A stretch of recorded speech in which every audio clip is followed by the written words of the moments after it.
Don't worry. Well, chat to JC about whether or not how worried you should be. All right, cool. So yeah, it's been like 6 weeks or something. I don't know, been ages, but we're back, and there's a quick recap of what we did last time. So yeah, you were basically trying to get out of the city. The city had been locked down. Someone had caused a bit of a kerfuffle with the guards, and everyone was searching for a certain dwarf who has a liking for blowing people up with fire. So trying to look at ways to get out of the city. There are a few options. Talented fellow. Bless me. Yeah, there are ways. There are a few ways. You ended up going with the Ravens, who were able to take you to a tunnel that leads out of the Underrun, which is this massive water network that goes underneath the city of Velmerial. Very clever system of essentially flushing waste out. Yeah, you went down through one of those little narrow tunnels. It was horrid, but you encountered a few, dark, horrible things like moss that was attracted to heat and, melted a bunch of you, like with ice. You were walking down through the tunnels, and a bunch of black oozes dropped on top of you. Had a bit of a fight. Some of your armor got destroyed as well by the acid that the black oozes created. But eventually you were able to get out nice and easily. Easily enough anyway. And we're back out on the road once again after being in the city for some time. Along the city, there weren't too many crazy encounters. There was a caravan that you encountered, though. A couple that were quite distraught. After questioning them, it turns out that they had been kind of assaulted by a group of Imperial soldiers who had taken a bunch of their produce. They were farmers who were trying to sell some of their goods. You helped them out a little bit, and they went on their way. They were rushing to get back to their home in Hillcrest, and and you carried on. And it was not much longer on, a day or two later, where you came across some noise on the road ahead, and it was in fact some soldiers fighting with a band of hobgoblins.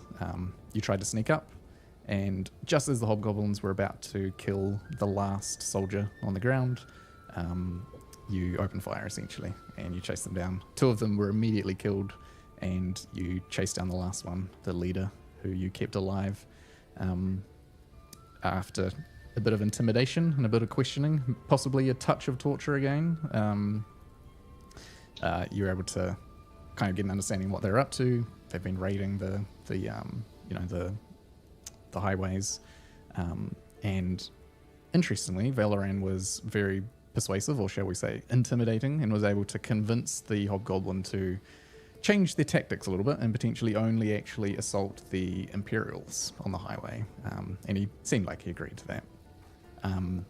Rio then very promptly murdered the final soldier on the road, and you were off on your way. After picking up a few weapons, you scavenged a few of the weapons and armor from the soldiers, and that was basically where we finished. We carried on for another day or so, and later in the afternoon was when we crested over the last hill and looked down into the mist-choked city or town of Lighthaven. The sun is kind of, at this point, starting to set over to the west, down behind the hills, far across the plains, and the cold is starting to come in, and you can see the mist that's been settling around the town, just kind of providing this big blanket, almost obscuring many of the buildings themselves, but you can still see little pricks of light just poking through as people are kind of going about their business. And this is where we left off, and this is where you guys are standing now, looking out into the city. You're probably about a 15-minute walk or so down the hill away from the town, and I'll pass it over to you guys. What did you want to do from here?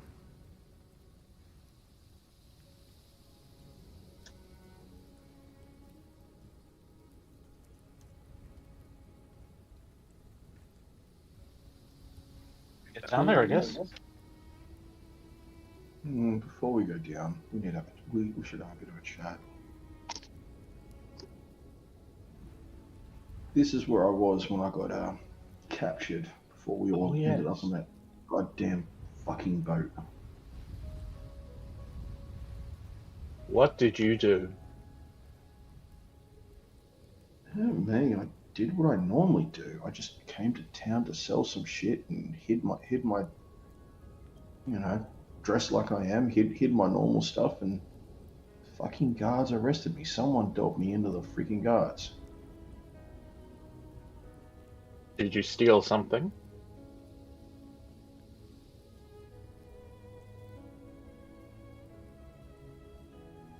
No, I actually only started stealing after all of this because I got a feeling it was one of the bloody merchants that screwed me over.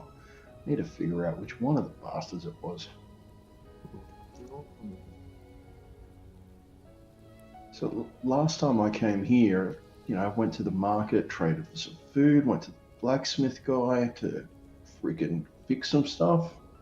Tried to sell some other stuff at the Verdant Rose. I went to the inn not to drink, just to hear any news.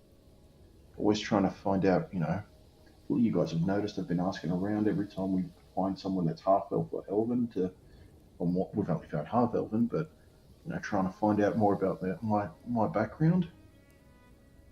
And then as I left, the bloody Imperial captain freaking caught me with a bunch of soldiers. Anyone know who you were? What you were? No one, I think, no one in this town knows who I truly am. With Yep. that said, if I walk in with the same set of clothes I normally walk in with, I'm probably screwed because they're all going to recognize me. Guess it's a good time to switch it up a bit. Yeah. Now, Valoran, I need to have a chat with you. Every time we end up near Imperials, you seem to be really chummy with them. How close are you with them? I honestly don't know.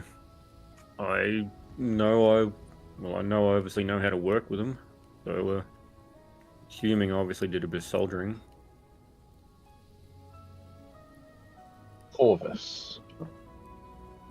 I guess my main question, I mean, you've been able to talk us out of situations, but my main question is, I want to find this Imperial captain, and I want to beat the living hell out of him and find out who dobbed me in. You got a problem with that, or are you good? Doesn't worry me, as long as it doesn't interfere with our mission getting north.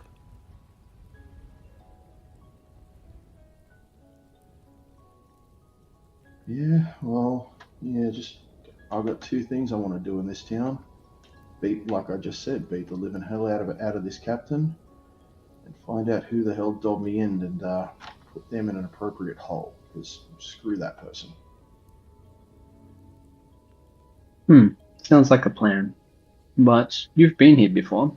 Care to tell us anything that you noticed the last time you came that we might be coming against, potentially? Yeah, I could talk a bit about this town. Riv, is the dirt near us, is the ground nice and soft? Am I able to draw into the dirt? Make a mud map? Yeah, it's cold up here. There's definitely a dusting of snow, and so it's frosty, especially this time in the afternoon. But you can easily grab a dagger or something and carve away at it. It's not like rock hard. Yeah, just grab a stick and start drawing. Yeah, so this place is built, I don't know, you got the Darkwood on one side, then you got all the farmland on the other.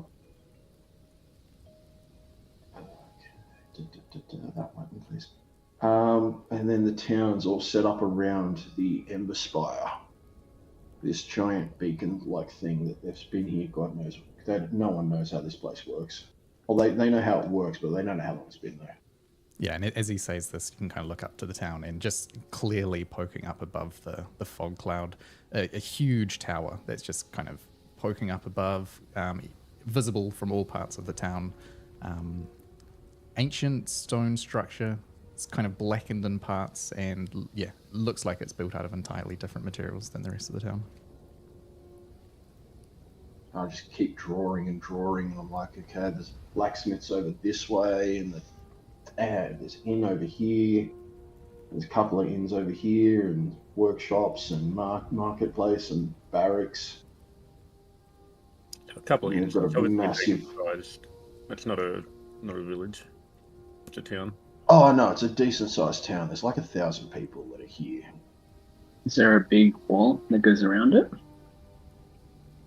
Yeah. And I start drawing a massive arc on the to the east. So there isn't like a big Massive wall between the. there isn't a Darkwood. big fortified wall. It's more like just the town itself kind of forms a barrier of buildings. Oh, sorry. Ah, so not as crazy as Valmerial then. Nah. No, it's not Valmerial, but they definitely guard from the east, from the Darkwood, because crazy monsters are in there and they do wander out. That's why they keep the where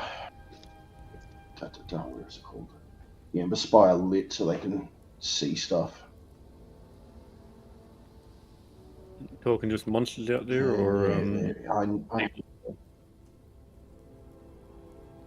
there's everything out there, man. Monsters are the main thing, but it wouldn't. I mean, I live out there. That wouldn't surprise me if other people live out there. hmm. There's literally everything. That Darkwood goes on for forever, and there's massive ass trees, and there's this lake in the middle, and it's actually a really crazy lake. I've never gotten close enough to it. Hmm. And just one other thing, that even though there are a lot of people here, and the imperial presence isn't that high, these townspeople stick to themselves. They do not trust anybody, which is why I've got no idea who screwed me over. Hmm. Ah, so don't trust the townsfolk even, because no one trusts anybody. They trust themselves. If you're a local, you're good. Anyone that doesn't live here is stuffed. Like Right. they will not trust you. They will look. We can't trust them pretty much. Alright. How do we blend in with the locals? Do you remember what they kind of sort of wore? Or If they're that insular, I don't think there's any blending in. No, there's no blending in. They all know each other. There's not enough people here for them to not know each other. no, Are shit. the guards that arrested you, are they part of the town, or how do they feel about Imperials? No, Imperial's got me. So there is, and let me just refresh. If my there are memory. collaborators, the rest of the It's been a town while probably since I've knows been who they are. So there is an Imperial garrison here. It's not that large, but there is. Yeah. And yeah, there's two sets of guards in this town. There's the Imperials, and then there's the local guards, the Dusk Wardens. The town folk actually respect those guys. They are good. We do not. They should be nice to us as long as we don't do anything silly to them. But we don't want to pick a fight with them if we can help it. They fight the Darkwood monsters, so they know what they're doing. Well, that might be our in. We are, after all, acknowledged and registered members of the Green Griffin Mercenary Company. It just turns out that there's a town down there that likes fighting monsters, and guess what we do? We fight monsters.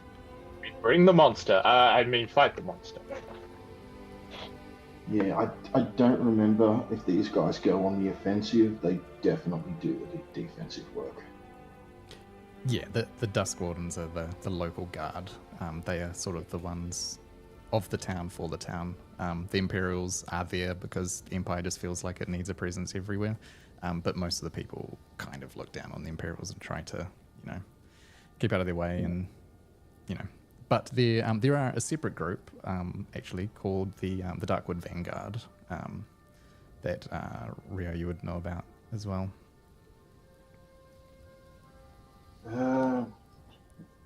Oh yes, there it is. Yeah, there's a guild building here as well. Yeah, the Darkwood Vanguard. They're essentially that's the one. adventurers that like to make little forays into the forest to try and kill the monsters, bring back trophies, exotic materials, and stuff like that. And the nice thing about this is that it's caused the city to become a bit of, well, the town, I should say. It's caused it to become a bit of a trading hub for exotic materials. It's kind of known for, you know, claws of griffins and stuff like that because of these guys that go in there. Sounds exciting. Yeah. It's one of the main features of the market. Yeah, and yeah, there's a lot of exotic herbs and stuff. The verdant rose, the apothecary here, Kai, you'll probably like it there. They got all sorts of crazy bits and pieces. All right, we'll check it out once we sort your things out. Your mission seems pretty important. You seem very fired up. Yeah, the annoying thing is the Imperials share the same barracks as the Dusk Wardens. So I can't just go. We can't light it on fire. Because, yeah, I wanted to go and just burn their entire barracks down, but I don't think the Dusk Warden stuffed me over. I did catch the name of the captain, though. Did I? Did you? You would have. Lucius. Sorry. Yeah. Lucius Dragor. He's a human dude.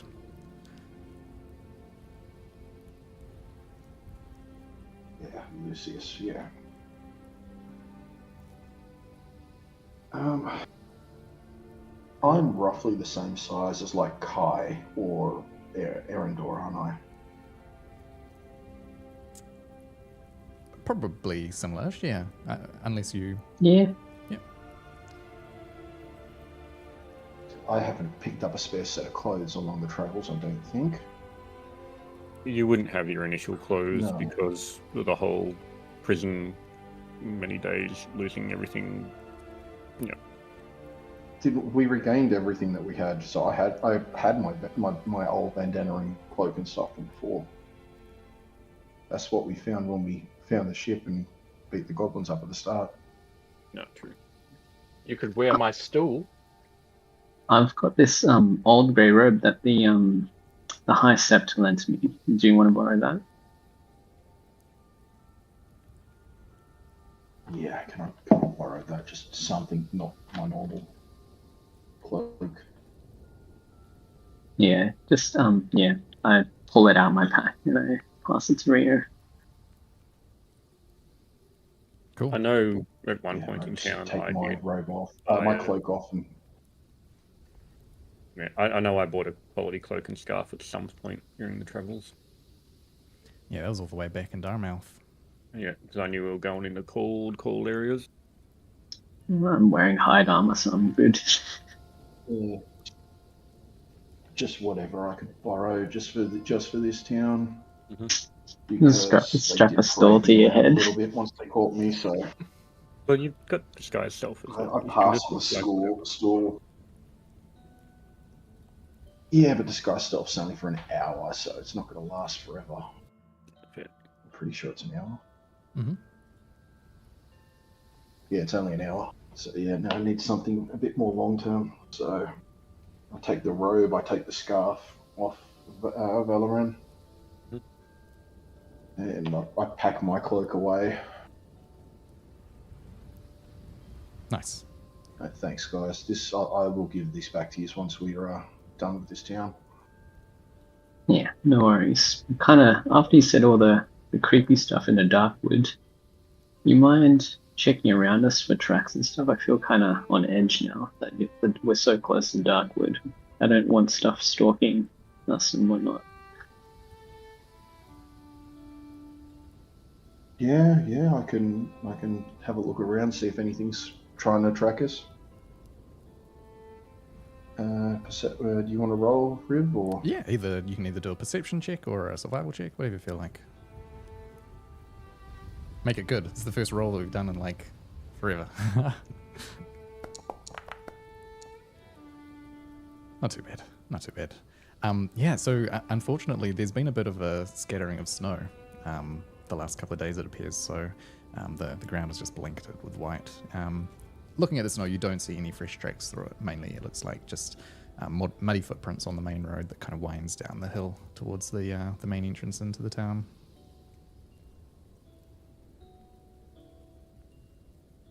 Yeah, and in all the times I've actually visited this town, it's never actually been under attack from monsters of the Darkwood. It's when you go inside, you have to really pay attention.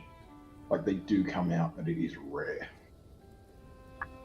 As soon as you say that, and try and touch some wood and don't jinx it, because knowing when someone says stuff, things happen. Yeah, we've already encountered one thing that came out. It was a wyvern to the south would have been hunting from here, I would guess. Well, question. We probably can't use the name Bloody Nails because of the whole... And I just point back to Valmiriel. Loose mercs under the Griffins. Do we want to put together another company name? A shell company, as it were. I got an idea. I've got two names, potentially.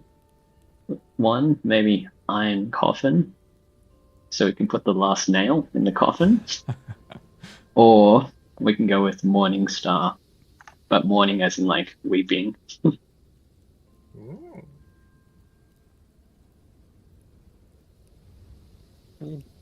I'm fine with whatever.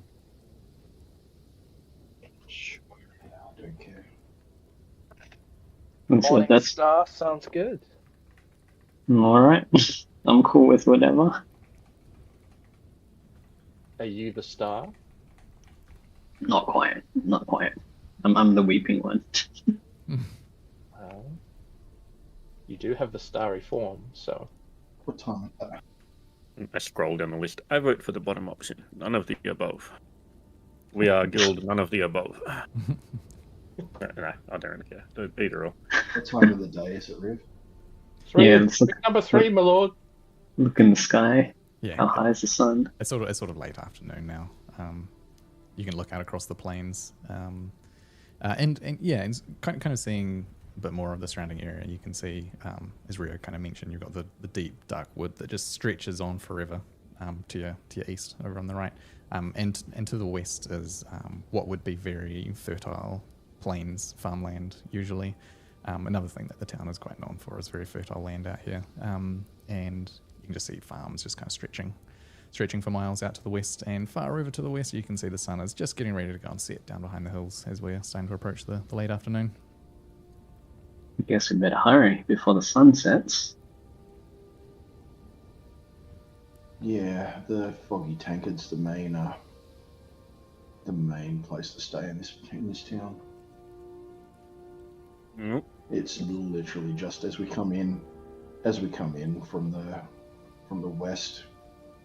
It's just there. It's got the odds and ends shop right across from it. We'll get down there. No point sitting up here on the hill. That's true. Let's make haste before the beasts come out at night. Hey, it'll never happen, eh? It's not like we're in the middle of a campaign or anything, and just everything just seems to always happen. All right. This is not a particularly great representation of it, but just for us setting a little bit of ambience. There are no big walls like this separating the town. I was going to say the wall's a bit bigger than I expected. we don't have big walls like that, but other than that, kind of just to set the vibe. Yeah, so the main road here, the main northern highway, it kind of passes straight on through the very western side of the town, and you'll see it as you come down. It carries on back up the kind of gently sloping hills, up into the distance and beyond. Yeah, but as you get kind of down into the bottom of the basin here, the road turns off into the town itself, and just as you're coming in, you can see the buildings starting to crop up, and as Rio mentioned, the Foggy Tankard, you can see is one of the first big buildings that you see as you're coming in. They've got it built nice and conveniently out near the main highway so that travellers can stop in here. And yeah, you can see it's just a standard looking tavern. The icon on the hanging display sign out is a tankard with like ale that's quite filled high to the top, and the foam's pouring out the sides and creating like this sort of foggy, this foggy sort of visage around the mug itself. Yeah, and other than that, you can see there is some light from inside as there's a fire that's already going. And you can see a few people wandering around the streets ahead of you as well. Did we want to pop into the tankard itself, or are we going elsewhere? Well, probably the first place to stop in where we crash in here tonight, so at the very least. Cool. All right, yeah, you can hop on in. All the markets are basically shut by now, so we might as well save it till tomorrow. Door creaks open. Well, it's quite a nice it's quite a nice tavern here, as it gets quite a lot of business from the highway. So opens up, and as you get inside, it's quite a almost, I want to say, energetic atmosphere inside. There's a roaring fire going over to the side, quite a few large oak tables, and maybe a dozen or two people inside sort of sitting around chatting. Rio, for you find it a bit interesting that normally the people here are, I don't want to say somber, but they're often a lot more reserved than what you see at the moment. There's a energy in the air. People are kind of excited. And looking around, you can see, there's a group of people over there that are all, you can see them like carving wax sticks, like they're trying to create candles or something like that. And there's a few different separate groups all doing the same thing. As you come into the main entranceway, you can see the big main counter with all the kegs up behind it and rows of shelves of wine.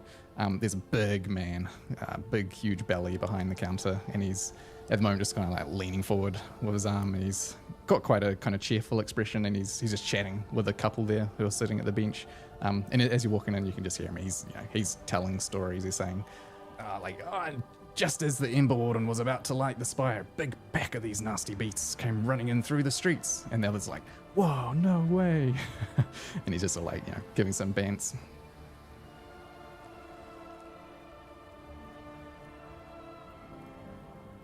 And so, as you enter in, a few people stare in your direction. But other than that, most people are kind of keeping to themselves. Are they like weird stares, or are they just like normal, just look over and then don't worry? No, not really weird stares. Do you want to just chuck maybe a perception check to see what you gather? Sure.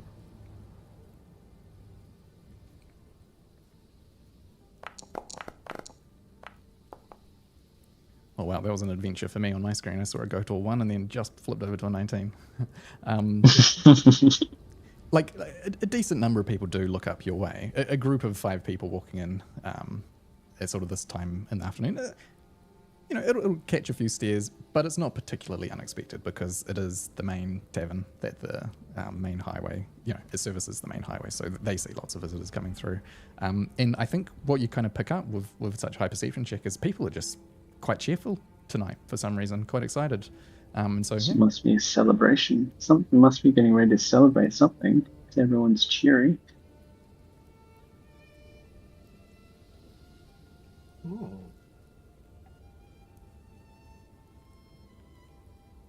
All right. Shall we get a room for the night and then figure out what to do from there? Yeah, sounds good. And how many? I just know. 2 rooms. It's as much as we normally do, isn't it? Yeah. All right. Let's head up to the How The wary inns- are we? innkeeper. Is it the innkeeper? yeah. Yep, you can wander on up, and he sees you coming up now, and he just, excuse me, he says to the couple that he's chatting with, just, welcome to the Foggy Tankard. How can I help you? You travelers heading northern, are you? Or are you staying in the town for a while? Just traveling through. Just need room for the night for now, I suppose. 2 rooms, 3 beds and 2. Yeah, no worries. 2 rooms, just cost you about 8 silver each for each room.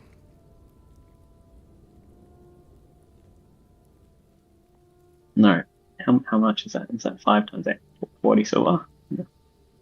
8 silver for each room. Oh, okay, right.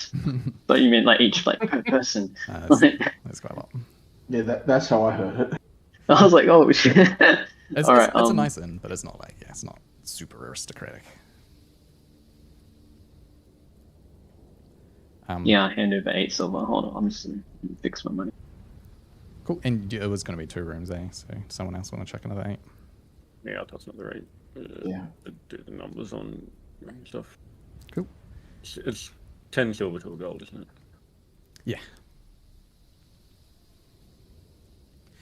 He as he's sort of counting out the coins and stuff, he's saying, so what's bringing you to our little town then, eh? You here to check out the sights? Maybe gonna go and look down the market tonight or something? It's quite nice out there.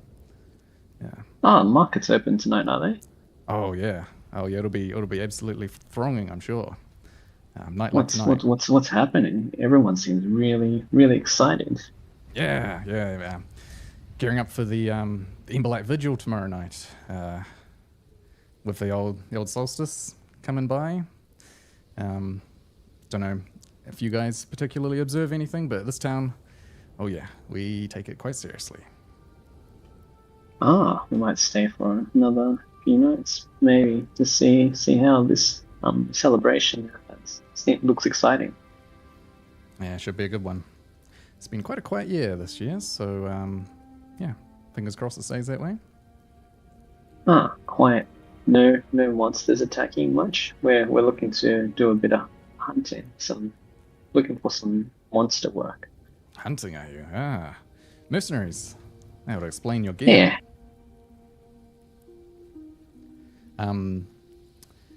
Yeah, he is just sort of having this little conversation. His eyes wander over, and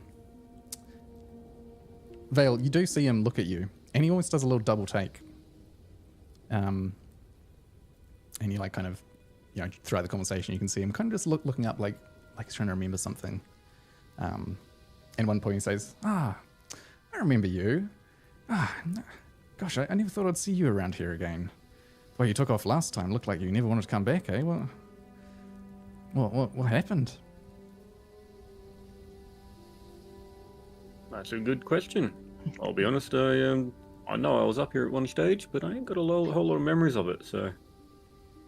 Whatever happened must have been really good or really bad. Interesting. You did have a bit of a wild look around your eyes. You didn't say much, honestly. I'm going to have to chat to you at some stage, and wouldn't mind tracking down a bit of information of what I was doing around here. Wow, guys, you didn't say much. I'll be honest with you, friend. Looks like you're traveling with a bit of a different crew this time. None of those red cloaks. You didn't realize it was a job that you just step away from. Oh, sorry, I'm asking too many questions. I don't mean to pry. As for what you were doing, you kept yourselves and you left. When you came back out, you were alone. You're just rambling about a lake or something in the woods, and just needing to get home, and that was it. You were gone. Well, whatever attachment I had with those red cloaks before, let's just say our paths have verged recently. That's good to hear, friend. That's good to hear. Bad fortune to the Empire is my motto. Yeah, well, And it's fun. And as he says this, you see actually a few people around the tavern just raise a mug. Yeah.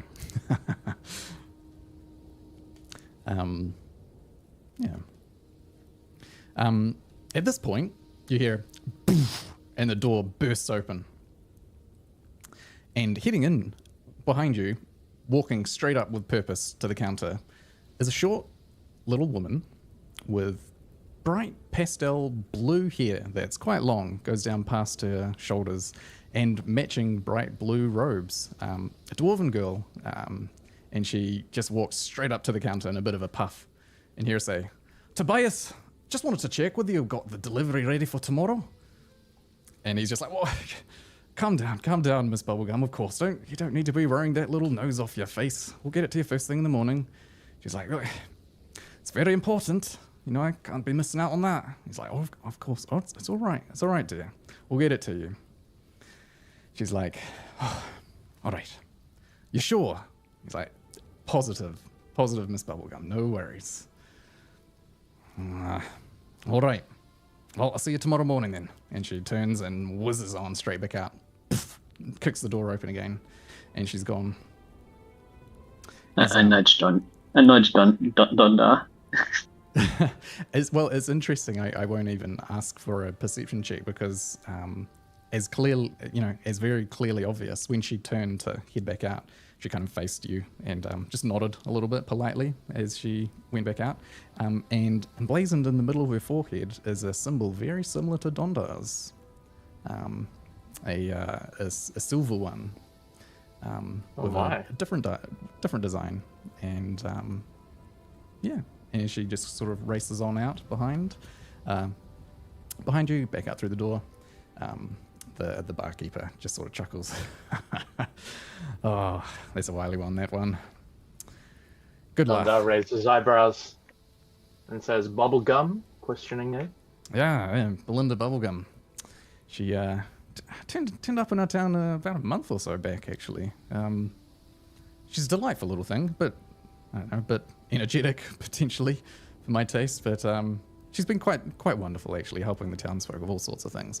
I think she was attracted by all the exotic materials that we gather from the woods. She's somewhat of a craftsman. She makes little magical trinkets and stuff like that. So actually, look, she gave me a couple of weeks ago on my birthday, and he gestures over to a mug that is just sitting beside a sink and it's sort of dripping with water.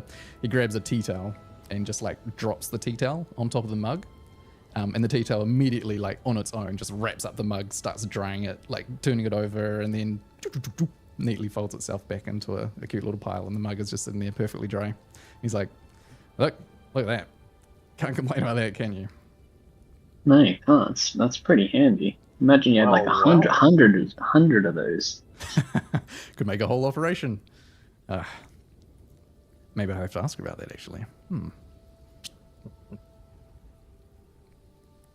She's she renting a building, I think, just down on Eleanor's Lane, just opposite the old workshop. You can't miss it, to be honest. You'll see if you head that way. All Something right. about a delivery? She's dropping something off for her, I guess. Yeah, she's a bit of an odd request. She wanted a couple of crates of hop seeds. Honestly, didn't even ask, but I can arrange it. I've got a few farmer friends that have got some stores, so yeah, we're arranging it to get to her tomorrow. I think just based on what she's been saying, she's got something. She's got something brewing tomorrow night.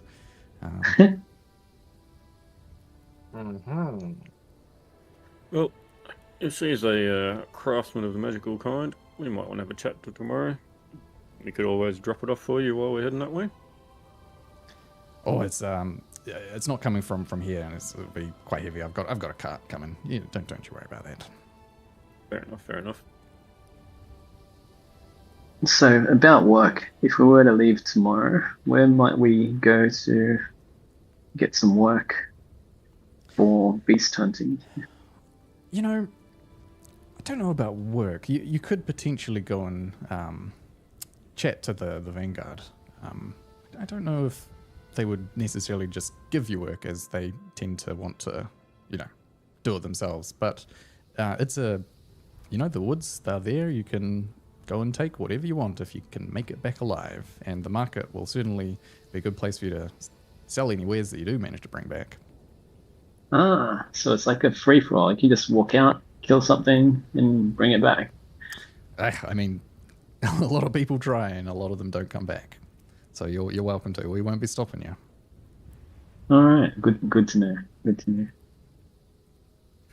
I'd imagine Is there anything we shouldn't be killing? Leave that to you to figure out. Personally, I haven't ventured a foot out in that woods.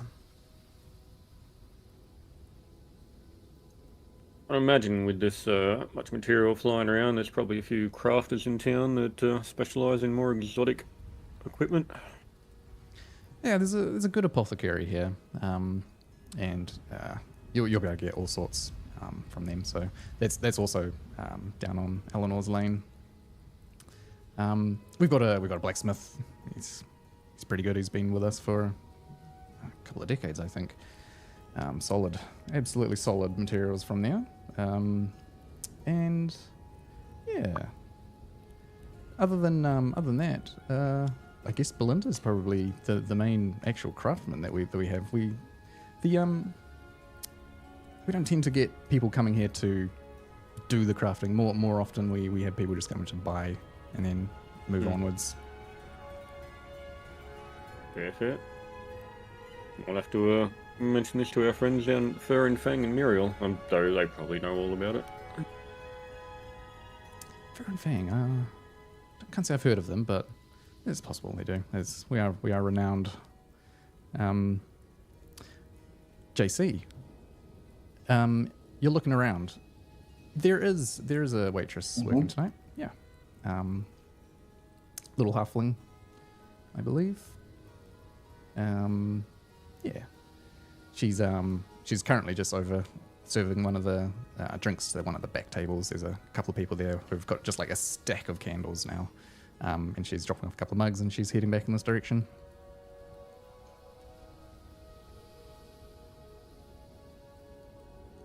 All good. I was just looking around. Yep.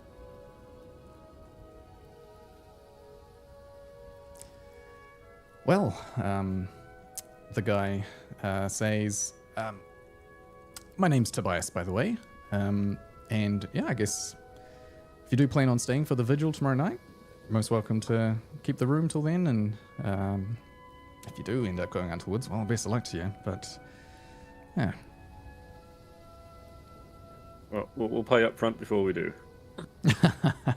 Like what you think. Anyway, don't let me keep you. Please head out into the town, explore, or yeah, go and chat with the local guys down in the market. Go and see the sights. It's good to go and wander around the spire itself. It's absolutely beautiful, especially this time of the year. Is the Ember Spire off limits? Can we walk up it, or is it like out of bounds? Well, it's you'll see when you go down. It's bang smack in the middle of the market, so you can walk all the way around it. But yeah, they probably won't let you get inside. Ah, okay, cool. No, I take the keys off the bench for one room, and shall we go explore? I'm nodding my head. Sort of lean over to him and say, "You weren't a real big fan of the Imperials, I gathered. Hear about a bit of stir going on up north. You had been many passing through in that sort of general area recently?" Yeah, they don't stop here very much, but often we see just supply trains, just regiments of soldiers. Yeah, doesn't look like good business. We can keep to ourselves down here in Lighthaven, but yeah, certainly sounds like it's a bit of a melting pot, especially this time of the year. With the ice bridge and all, I imagine that they were able to just get straight across over into the island. Yeah. I'm wondering what the locals are doing up there. You would think they'd have a lot of trappers out there that know the ice and be able to interfere, but what do I know? Yeah, it's very possible. Are you very familiar with the northern area? Vaguely. It doesn't take a rocket scientist. Well, it doesn't take a what would be the equivalent of a rocket scientist? A wizard. It doesn't take a wizard to have a look at the map and wonder what's going on up there. Yeah. Well, if you know of Point Blackrock, it's the old staging area where the merchants and so on would stack up all their supplies ready for winter, so they could cross it over and sell it in Valnoran. It ended up more or less just becoming a permanent town because there were so many people who were just waiting there during the summers, waiting for the ice to cover over. Potentially, yeah, you might want to chat there if there anyone looking to harass the Empire, but can't imagine that the Empire hasn't clamped down on that area. It's kind of the ideal staging area. Well, if I don't know if you heard the news from Valmiriel, but it turns out sometimes clamping down just makes things flare up bigger. I'm not surprised. It's about time someone kicked up a fuss, if you ask me. Just needs someone strong enough. Who knows? Speaking of, what's the opinion of the empire around here? I noticed they got a base in town, but I imagine it must get a little bit grating with the Dusties.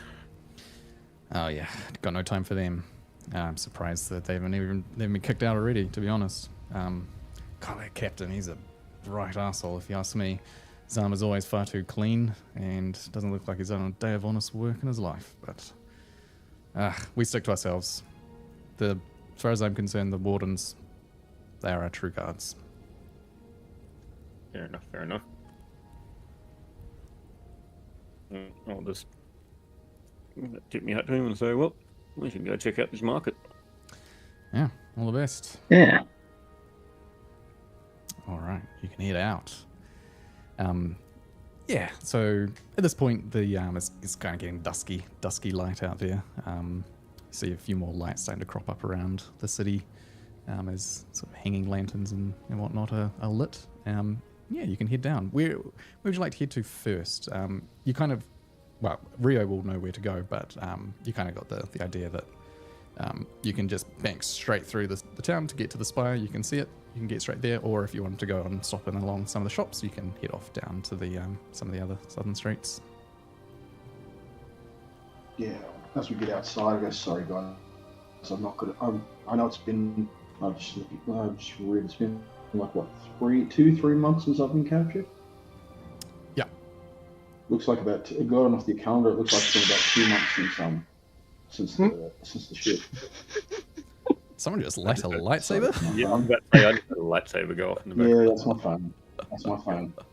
Yeah, that's my phone. Sorry. Holy shit, Sith going down. Arcane magic. Yes, and as we're leaving the inn, do I notice anyone trailing us or looking at us as we leave? Perception check.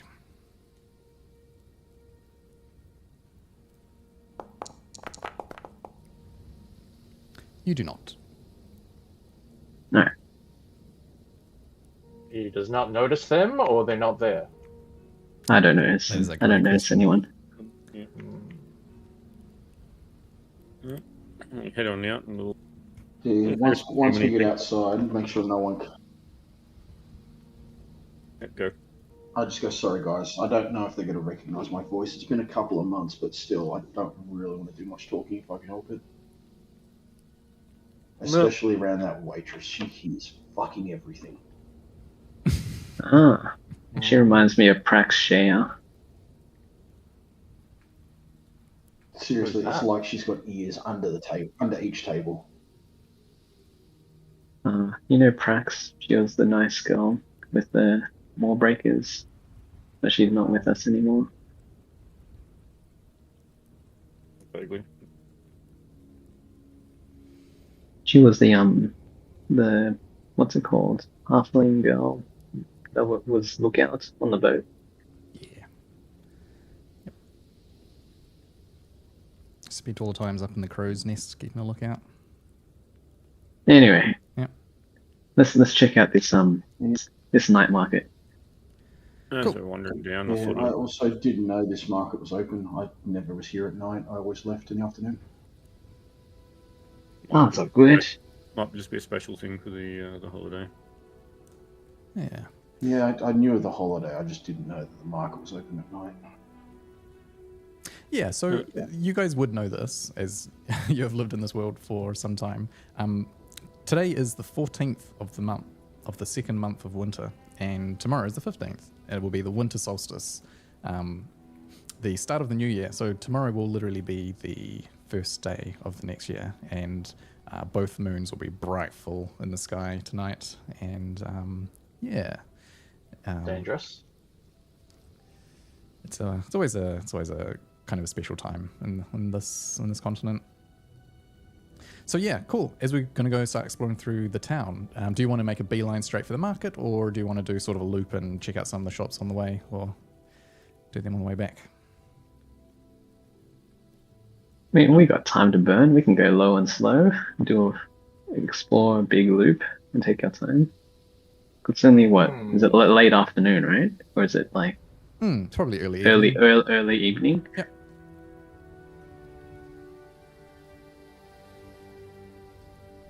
Yeah. As we're wandering, sort of leaning towards the group so people can't overhear us as we're going. Well, the general feeling I got there up here is I'm not a big fan of the Imperials up here, so Looks like we'll fit. whoever sold our friend here out probably doesn't really follow the local trends. Or they just really hate tall people. Mm-mm. They might have a rat. There's a rat living amongst them. Well, it's possible. Just to rule out the Yeah. obvious, there was no one in particular that you had a beef with. Someone jealous of hunting capabilities or bringings, or Nah, man. someone I you looked at funny, literally. jilted Hair lovers. collections.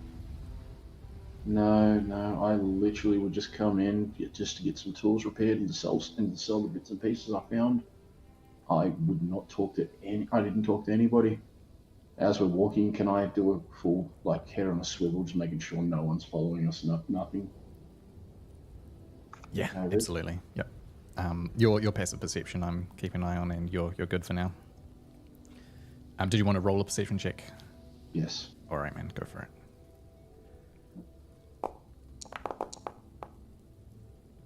Cool. You don't see anyone actively following you. Few glances as a strange new group of people are wandering through the streets, but nothing that looks, like someone is too interested in you. Yeah. Again, Just ruling out the these obvious. guys. No. These guys hate the Imperials. I don't.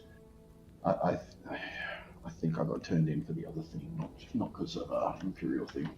I don't think I upset anyone. I don't. That I don't. Maybe I don't know enough about the world, but I can't imagine that hatred of elves is like a racial built-in thing. I thought it would just be cute to Empire edicts more than anything, wouldn't it? Do people hate elves as a matter of course, or is it just because the Empire says bad things about elves? Your character probably wouldn't have a clue, to be honest. Yeah. But I would say there isn't necessarily just a racial hatred towards elves in general, no. There are plenty of half-elves around as well that, that seem to get by just fine. You've kind of gathered, I think, that the main reason why there is this weird thing going on with full-blooded elves is that they're sort of one of the last parts of the continent that weren't conquered, right, by the Empire, because they just vanished. They up and vanished. And so the Empire's probably be keeping an eye out to try and find any elves to get as much information as they can, essentially. Yeah, fair. That's interesting. So that halfling girl, why were you so interested in her, Rio? She seemed to be pique your suspicion a fair bit.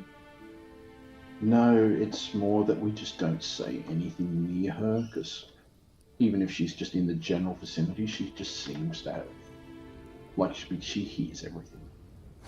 Oh, okay. I was in there once and I just mumbled something under my breath, and she was at the other side of the room, and she came over and talked to me about what I said.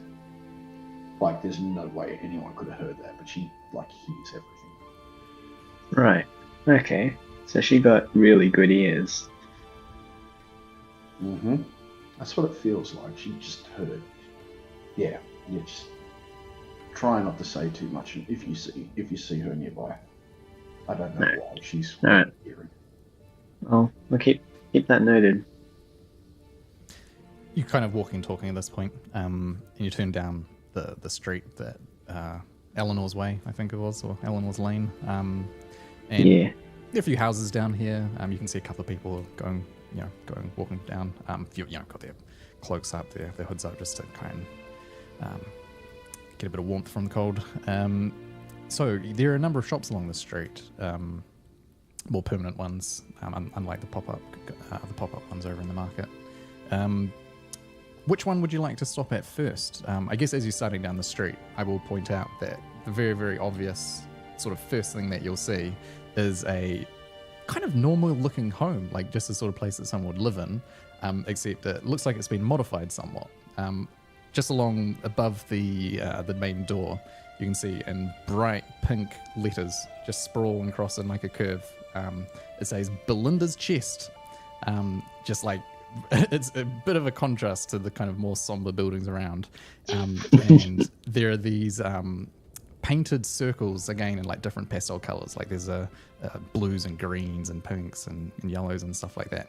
Kind of these big circles with like a hole in the middle of them. And as you get a bit closer and you kind of see, there are these little balls, metal balls that are just rolling up and down the wall itself, just going up and around, just tracing like little patterns, like almost like little race cars trying to drive around. And every time it intersects with one of these circles, there's like a puff of sparks that just, or like a confetti or something just like pops out of the wall and just kind of sprinkles down to the ground and then fades away to nothing.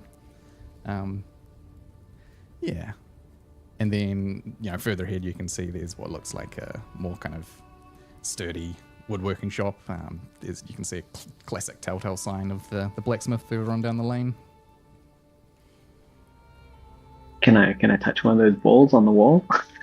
Yep, yeah, you touch it and nothing happens. Ah. I don't know this shop. I just nudged Dondar again. Well, Belinda is new to town, so you probably shouldn't know the shop.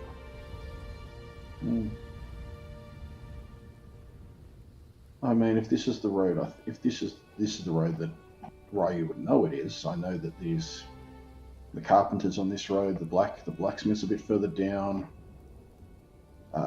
There's that shop I told you about, Kai's, down this road as well. Mm-hmm. Oh yeah. Yeah, this must be new. Is Belinda's chest open? Is there a sign up, or is it closed? The door is closed, but as you get a bit closer, roll a perception check.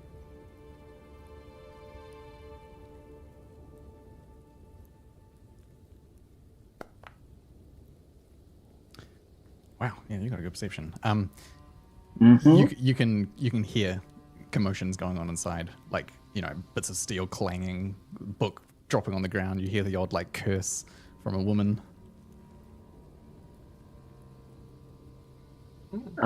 Is there a closed sign on the door? No, there's not. I look back. You guys want to go in or leave it for tomorrow? Might as well go in. All right. After you, Donda. After you. Donda pushes in the shop. Cool. And inside is you. I mean, it's like a living area where you'd expect there to be like a dining table and couches or whatever. There's like a simple kitchen, like a sink and whatnot, but it's all been sort of modified to look like a temporary place where you might be able to buy stuff. There are all sorts of just like random items sort of sprawling, stacked up across some of the shelves. There's like a nice sort of rug that's been just sort of thrown on the ground. And yeah, there's paintings hanging from the wall, some of them a bit crooked. There are pots and jars. There's like vials of liquids along some of the shelves. And you don't see the dwarf, but you do hear in the back room just heaps of commotion. Again, just more banging and cursing and yeah.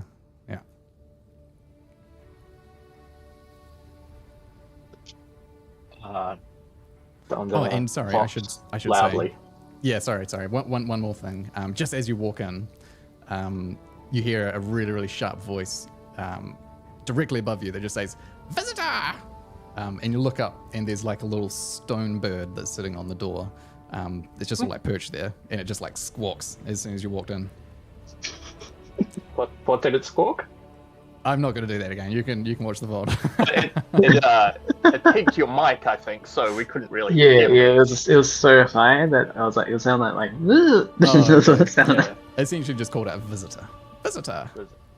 Oh, okay. Yeah. And you hear like the banging and like pots clanging and stuff like that. Just like pause for a second, and then you hear footsteps. And the door opens, and out walks the same dwarven woman again. This time, her hair and her robes are pink, bright pastel pink. But still same. Other than that, it looks exactly the same. Long wavy hair, just down past her shoulders, and she walks out and says, Oh, so you guys again.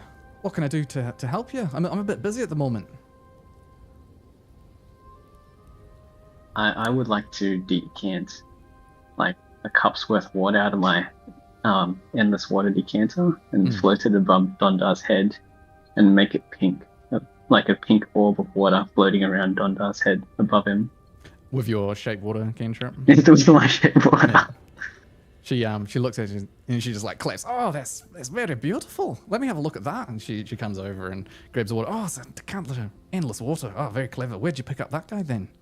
I think I've got one of those.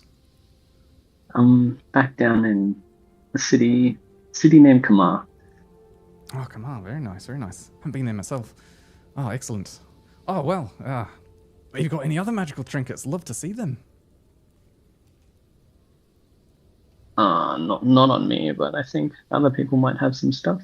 And I just keep floating in the water around Dondar's head. Up close now, Dondar, you can see. She's beautiful, by the way. And up now you can see, like, she's got sort of nice dark eyeshadow and eyeliner on, a little bit of pink blush on her cheeks. The symbol on her forehead is the symbol of the School of Artifice from the academy back at Glimmerforge. Known for the artificers there are the ones that create their magical items as opposed to channel arcane energy.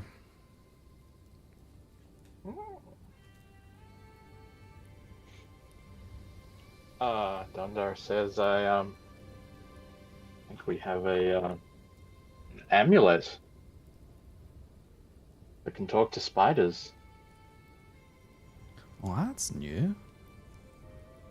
Have you tried it out yet? Does it work very well?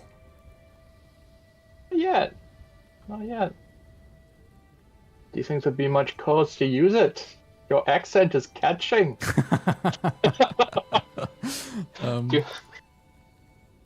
Well, I guess I could have a look at it for you. Erendor doesn't say anything. He's just standing there. We should get. Well, it's in a special bag. All right, fair enough. that Fair I've enough. not- Maybe I've not later used then. before. Yeah, maybe later. Maybe later. Well, Maybe later we'll open the special bag. like I said, I'm a bit busy at the moment. I need to. Anything we can help with? Is there anything you can help with? Well, actually, you're new to town, right? Yeah, we just came in. Planning on staying long? We'll see. We're looking for monsters to kill. Interesting. It's an interesting thought, actually. I hadn't considered talking to outsiders. Might be a good way to do it. Look, all right. Look, come, follow me for a second. Follow me. Come on. And she starts sort of ushering you over into the back room. Do I notice that she's interested in Dondar? Roll an insight check. Is that an insight into Les's own mind, or? I guess it's an insight into her. Oh wow, it's not too bad. I'll just shoot you a quick message on Discord.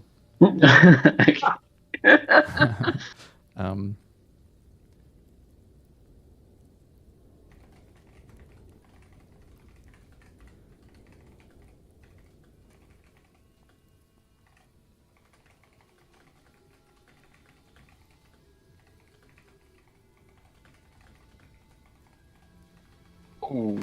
There we go. Alrighty.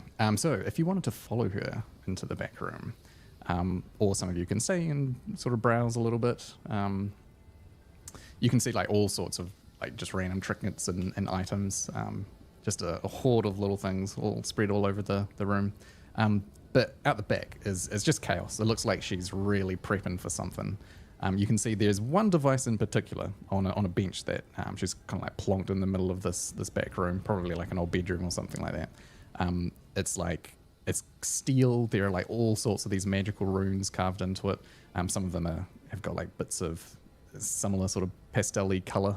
She clearly has a theme, and a few like little steel rods that just poke out at random angles from the top of it. And other than that, there's just like all sorts of ingredients. There are organic materials. There are gems and stones, all sorts of stuff just sort of scattered around. And she's clearly just like trying to smash some stuff together. And in front of the device is a rod, just a plain steel rod by the looks of things, maybe about not quite a foot long. And so she says to you, "Look, I'm in a bit of a hurry at the moment. I've got a theory. What did you say your name was?" And she points to you, Dondar. It's Dondar. Ah, Dondar, nice to meet you. Yeah, so. All right, where do I start? I've got a theory that the Ember Spire on the solstice, they light it up, and the story goes that incredible bursts of energy come from it. I'm wondering if I might be able to harness it and create a magical item that I've been trying desperately to make for the last couple of years. I've had my mind set on this for long. Actually, it's possible that you might be interested in it yourself. Depending on where you got to in your studies, but there's one tricky part that I'm a bit stuck on, assuming that bloody Tobias does show up with his seeds tomorrow. She goes to the side and grabs what looks like an ordinary steel piton that you would like hammer into rock. I need to stick this into the side of the spire. And I have to say that they might be a bit taken aback by me rocking on up there and just banging it in. But you folk look like you know how to handle yourself. Do you reckon you could do it for me? And she looks at you and just sort of smiles. I start laughing. I it's a would take simple care thing, of that really. for you. No, Shouldn't be a problem. no, thank you. I'm getting mixed Holy messages here. shit. She's not asking you, you great big lump. I pick She asked Dondar up me. from his stool and be like, no. Look, all right. Let me try and sweeten the deal. I think I can create an item of great magical power. I already know what I want to make. And she gestures to the rod on the table. I might be able to make something for you as well. I'll probably need Dondar here to help me with it, but I reckon there's probably going to be enough energy if my calculations were correct. I might be able to make you something as well.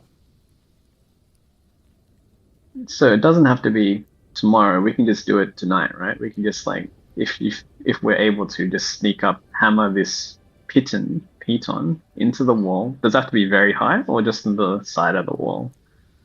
Where exactly do you need us to put it? I think it If just we were needs I to don't do think this. she wants it in the wall. I think she wants it into the giant fucking crystally gemmy thing as well.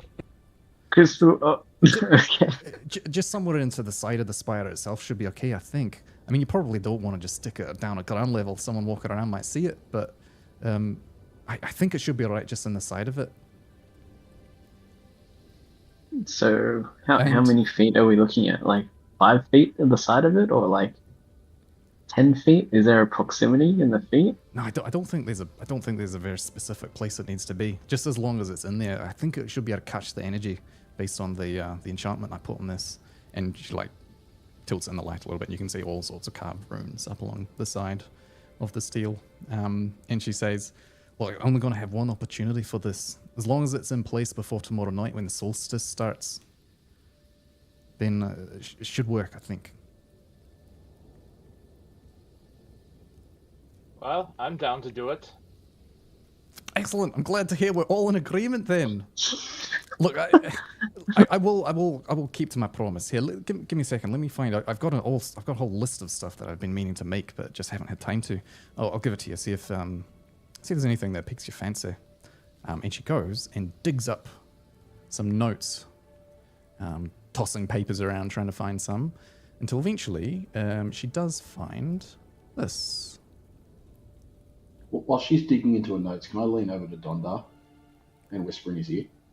Absolutely. Roll a stealth check. This can't be.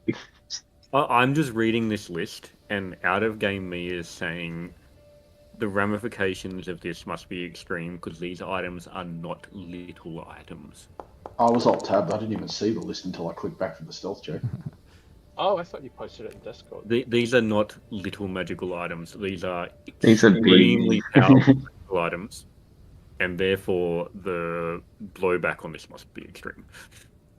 Well, that or Just what's like coming I up in the got campaign. 3 down and went, oh no. I'm just looking at the materials. Holy shit. Phoenix coming up in the ashes? Where did I get- campaign that needs these. What do you say to Don Dario? Think with your brain and not your little head.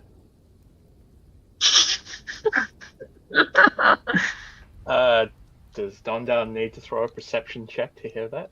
Nah, you're fine. You get it. I wish I'm not too enamored. I'd interior. Yeah, so she hands over the list, and Valorant, I guess you grab it and you start reading through it. And she says, As I'm reading it, my eyes are just getting bigger and bigger, which is something most of the party would never have seen surprise on my face before. and she does notice this, and she says, looks like I piqued your interest. As you can probably tell, there's quite a lot of powerful stuff on here.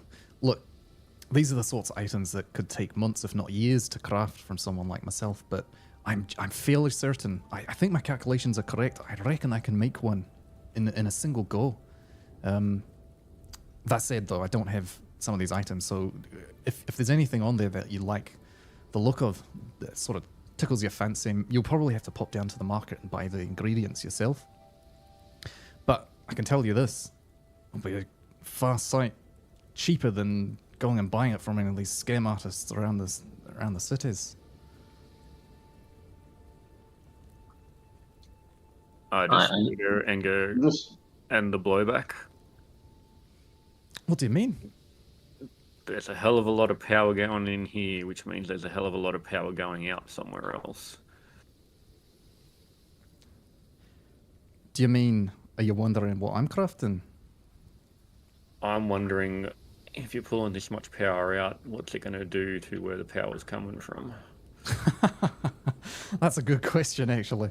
It would be a bit awkward, wouldn't it, if the whole town gathers to watch their little festival and then nothing happens because of this? Wouldn't that be funny?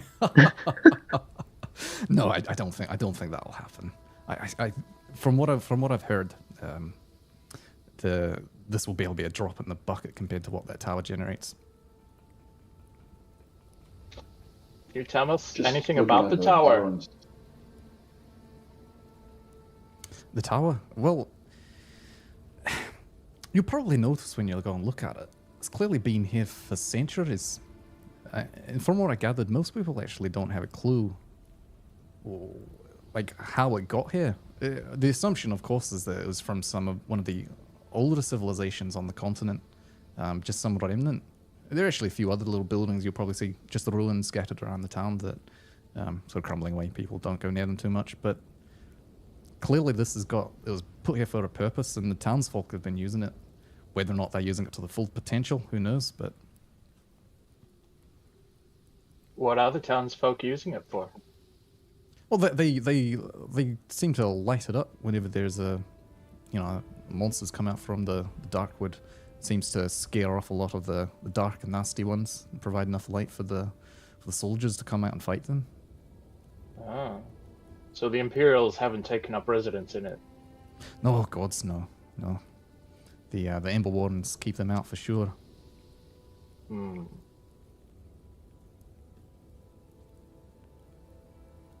Good to know. So you can only create 2 items on the list, or one item and your other item. I'm making my item. I'll tell you that for sure. What's your item? Yeah, well, you might be kind of interested yourself, Dondar. I'm trying to make myself a rod that will teleport me to Archangel. What? Dondar, roll a history check. Let's see how much you listened in school.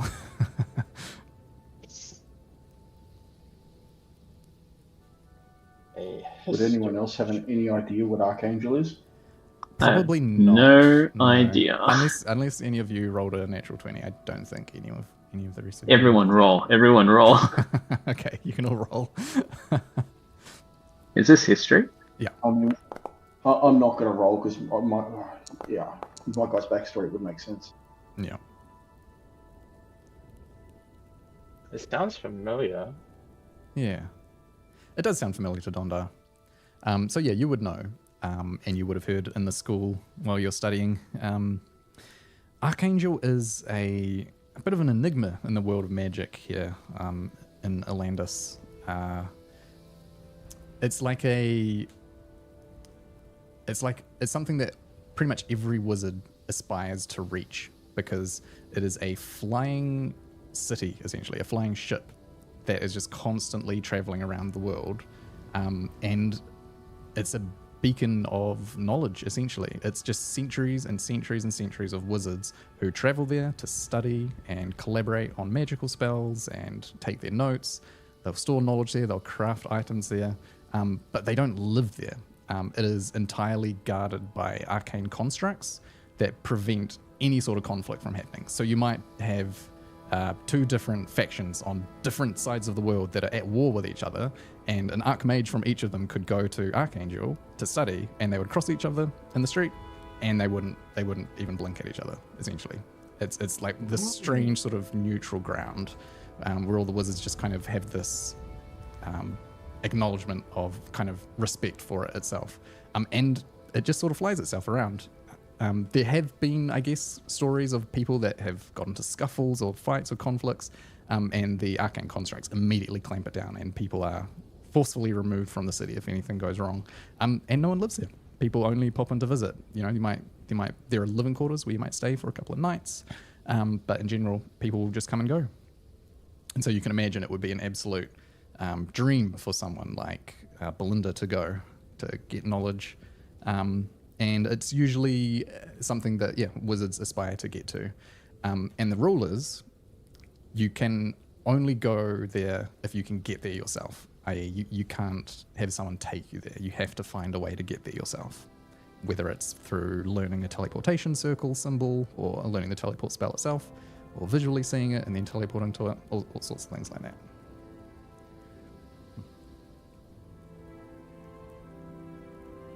So yeah, that's what you're essentially talking to a scholar who is like trying to get to the heights of her order, essentially, based on what she's saying. Fascinating. She looks around at you. Well, it's a lot of silence as you're reading through those notes. I take it I've got some of your interest, eh? We got a deal. Like I say, I'm keen. Yeah, can't hurt. Can you draw up a rough diagram of the tower where you would want us to put this piton? Honestly, love, you I too really don't crazy? mind. I really don't mind. Just I as think long it as it's just has- something. Just has to be touching the stone of the tower. Hey, Or be drive it in. the stone of the tower. Drive it in. yes. Make sure it's not too visible. It should be good. How large is this rod or pinion she's shown us? Yeah, it looks like a standard sort of steel rod. Maybe it's about half an inch in diameter, inch in diameter maybe, and it's like just under a foot long. Ah. You can see there are already like arcane runes that have been carved into it. Right. And how certain are you that this will not go horribly and explode in everyone's faces and cause an entire town to come and burn you alive? I'd say about 87%. No, Good insight odds. check that. As for the success of the crafting, well, I can't guarantee that. These things are always a little bit of a rolling at chance, but we'll do what we can to try and make it as successful as possible. And if Donda, if you help out, I think we should have a decent enough chance. But you'll need to provide the ingredients. So once you pick something from the list, just come back and we'll chat about how we'll get it set up, eh? Where Why in not? the world do you expect us to find some of these ingredients? We're in a market that specializes in rare items. I've got a couple of them. So if you don't find what you're looking for, I'll probably have a couple of things. I've got gems and arcane dust and stuff like that. But when you gonna Phoenix look at them, ashes, hey? and I won't be offering them for free. I'll tell you that they're Tiger bloody expensive. scales, giant's bone.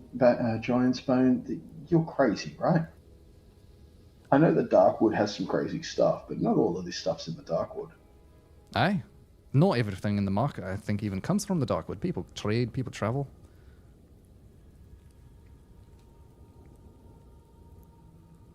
All right. Can we have a copy of this list to take with us? Oh, take it. They're just musings from me. Just random thoughts. I don't even know if it's something possible, but it's worth a try, right? I guess. What do you want to do in Angel Forge? You mean an Archangel? Archangel. Yes. Archangel, roll those R's. Archangel. Just, can you imagine the knowledge, Donda? The knowledge. Centuries of knowledge.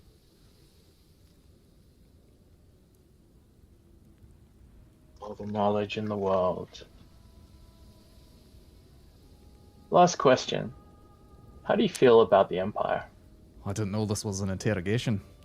Look, I got no time for the Empire. I Well, keep it to is myself. now. I let them stick to themselves. They get my business, then I'll make a fuss. If they don't get my business, then I'm just on my way.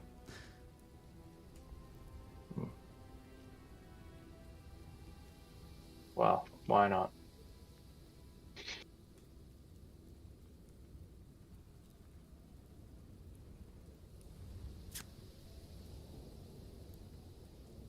All right.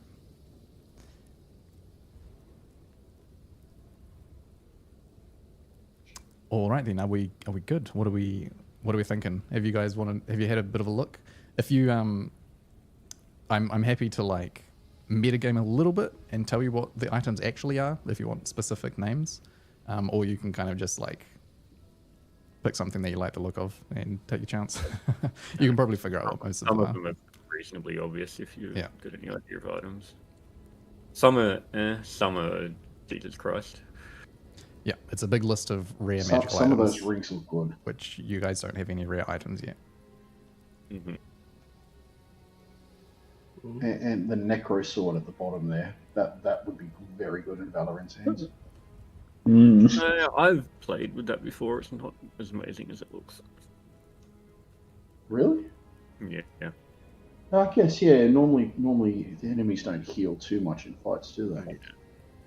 I reckon the bat cloak, whatever, the flying cloak is pretty dang good. Cool for thematics. Not so crazy. The really good ones in there are the belts. So that'd be belt of giant strength of some degree, but at the very minimum, it sets your strength to 21. Just flat, regardless. Imagine the belt of resilience is a similar thing, but for con. Dwarven kind. Yeah, which are stupidly. They're an item that allows you to supersede the max level of stats for anyone. You could literally be a wizard with 21 strength, which is beyond the strength of anyone else. It's a Donda. That first cloak looks good. Dagger with Magical Venom. I've played with the Asp Venom. It's not great. The metagaming here very heavily. Displacer Cloak, stupid good. But Displacer Cloak is basically anything that tries to hit you has disadvantage. Full stop. Unless I have legendary action. Insanely good.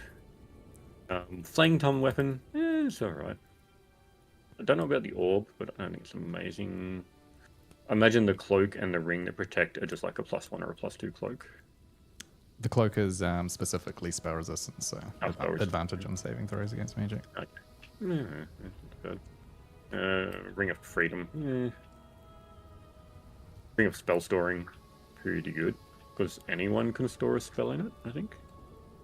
And then anyone can activate it. Yeah. Oh. I think you might need to be a wizard to use it. Yeah, you might need to. Yeah.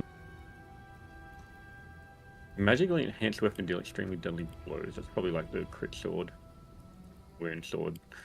Great ideas in theory, but I don't know how well they actually work. The magically enhanced weapon and shield are just +2s. Yeah, okay. Which is still Ooh. really strong. Yeah, +2s are great, and the shield that doesn't break as well. So that's really good. Yeah, there's some really strong items in there. All right. Has Belinda provided us this piton? Yeah, you can grab it. So how high up this spiral do we have to commit suicide to get this for you? It doesn't have to be up high. Just has to be in the tower. Anywhere. Anywhere in the tower. Okay. Inside or out. Bashed The into a tower, wall. I should point out, that is in the middle of an extremely busy market that is running day and night. And probably guarded by That's why I every said eye in the suicide for. Yeah. Well, we know going to be guarded by we know the it's dust guarded by wardens. the It's going to be guarded by the Interspire guards. We know it's guarded by the city guards, not the Imperials. We don't all have to go, you know. Hey, we're not blowing up the tower this time. Yeah. I think As far as we know. someone has the ability to just fly up onto the wall and just whack it in and then fly away. While We are blowing it up. All we need to do is make it look like the Imperials did it. Do you guys want to take a break? We're going to get a drink, have some Yeah. bites to eat. You guys can think about what you want to do. Think about which magic item. Holy shit. I feel like I just dropped you guys in like a Christmas shopping store or something, and you guys are like, Yeah. Yeah. fantastic. It's like, So Yeah, good. you sort of did. I want the sports car. all right, let's take 15, hey? Cool. Yeah, let's say 15, 20 or something like that. And we'll finish off. We'll see how we go. Maybe potentially we go a bit longer tonight just to finish off a couple of things since we had a bit of a late start. But yeah, we'll see how I'm feeling. Sweet. All right.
keeping on the bill.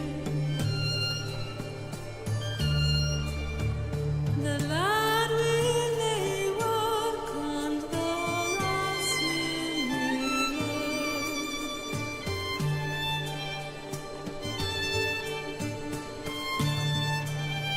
The lad will lay work and the lass will learn.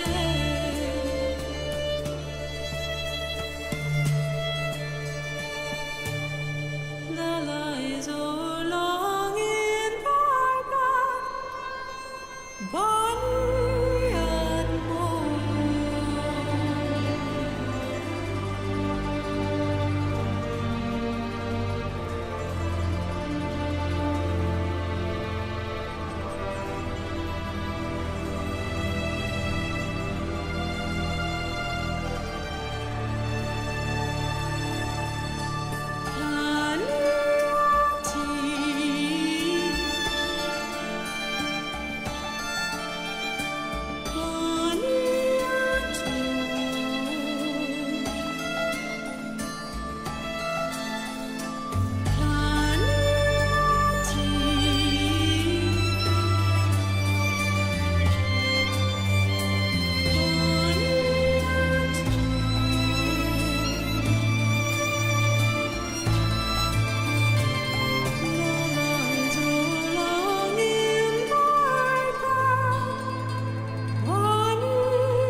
Nå hindres dein Mother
Cool. So, Belinda will offer to walk you to the front door to see you guys out as you make your way back out into the street to pursue whatever next tasks you've got to do.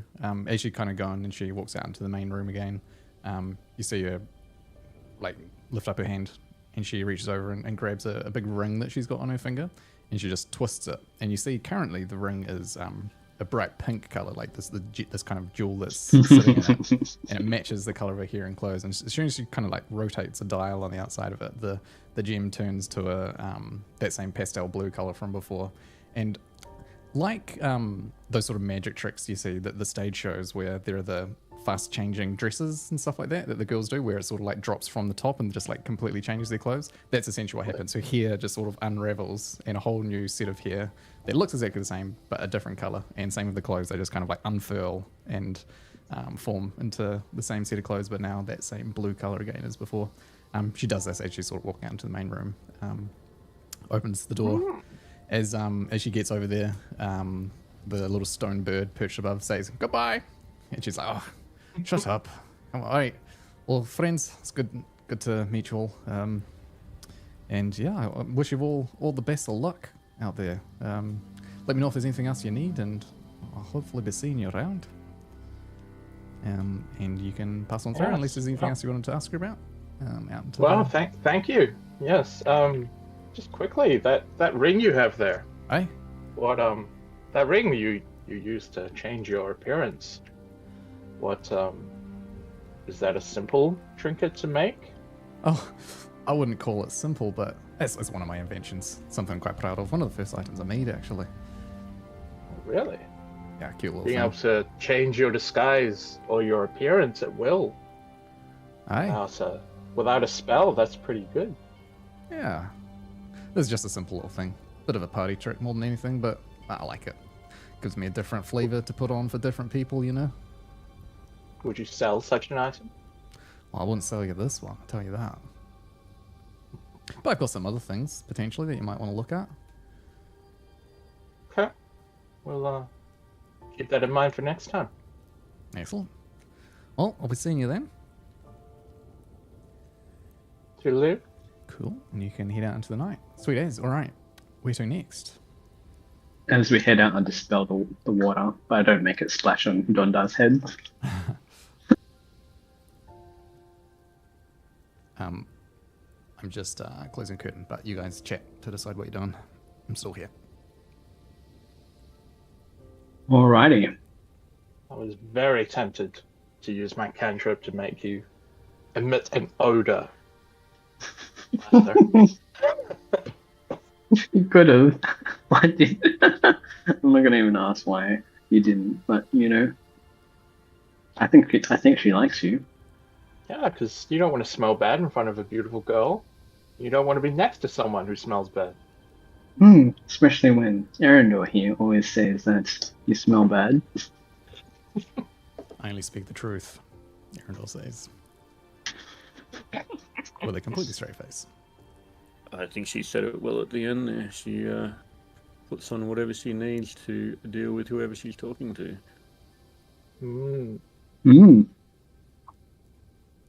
Something Yeah. a tall person would enjoy. Or a little bit of pink for a little man. I know, right? She might wear a heart on her sleeve, you know?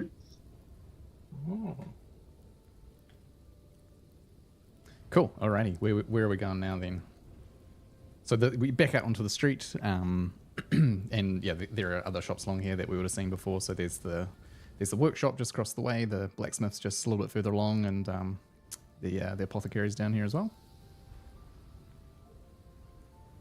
I'm interested in the blacksmith, but that's just me. Cool. Yeah, I do too.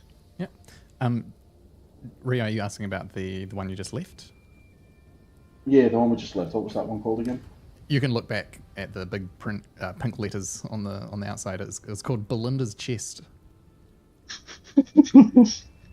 Was Dondar looking at Belinda's chest? It's a bit of an unfortunate name, but she's got her eyes on the prize, that girl. I nod myself, yeah. She's definitely an expert in putting on whatever she needs to get what she wants. Sorry, just for my notes. That's all. All right. Yeah, we can go to the forge. Cool. You've been here before, right? Rear, the forge, for repairs and Please, stuff. please don't use my name. Okay. What do you want me to call you while we're here? I don't know. We'll call you Riri. How about that? Gentle eyes.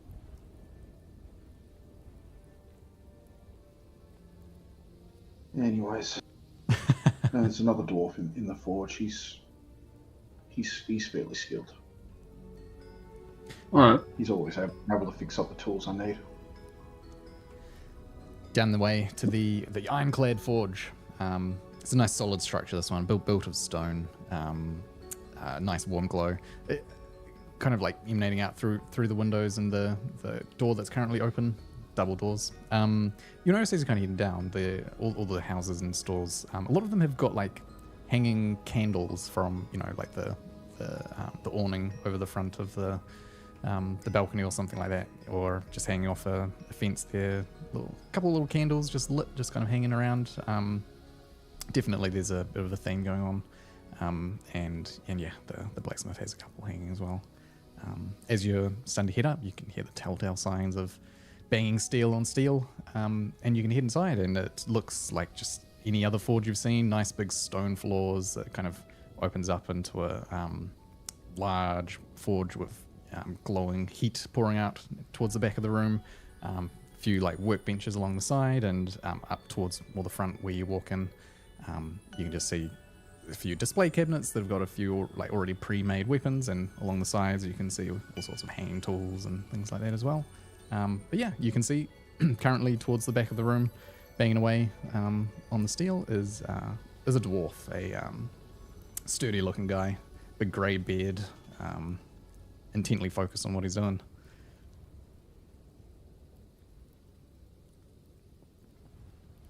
I'll just rap on the counter with my knuckles. Yeah.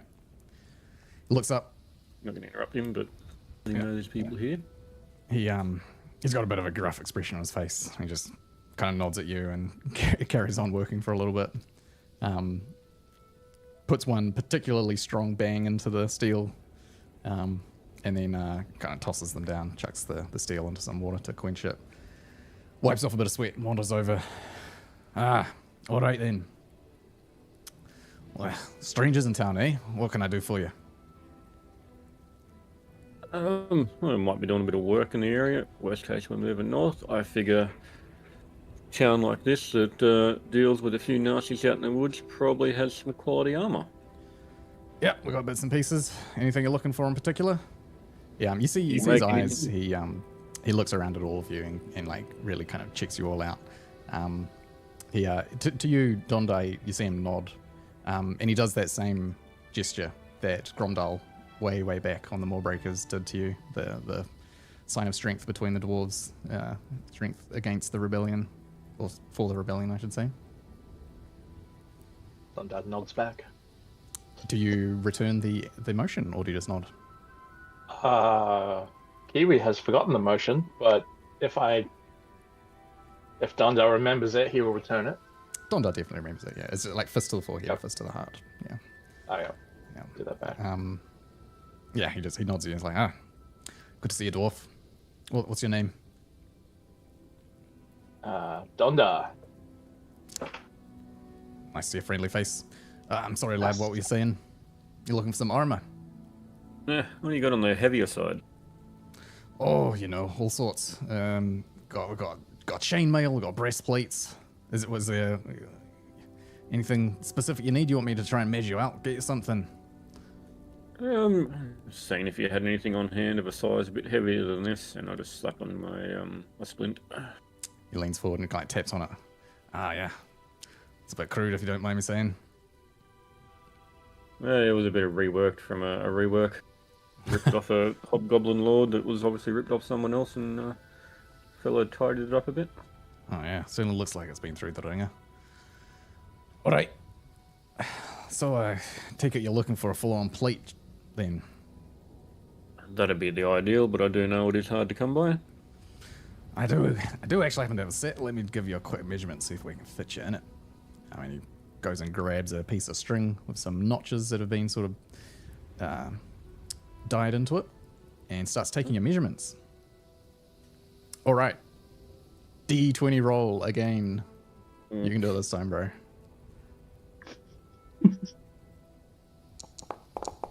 Oh, no.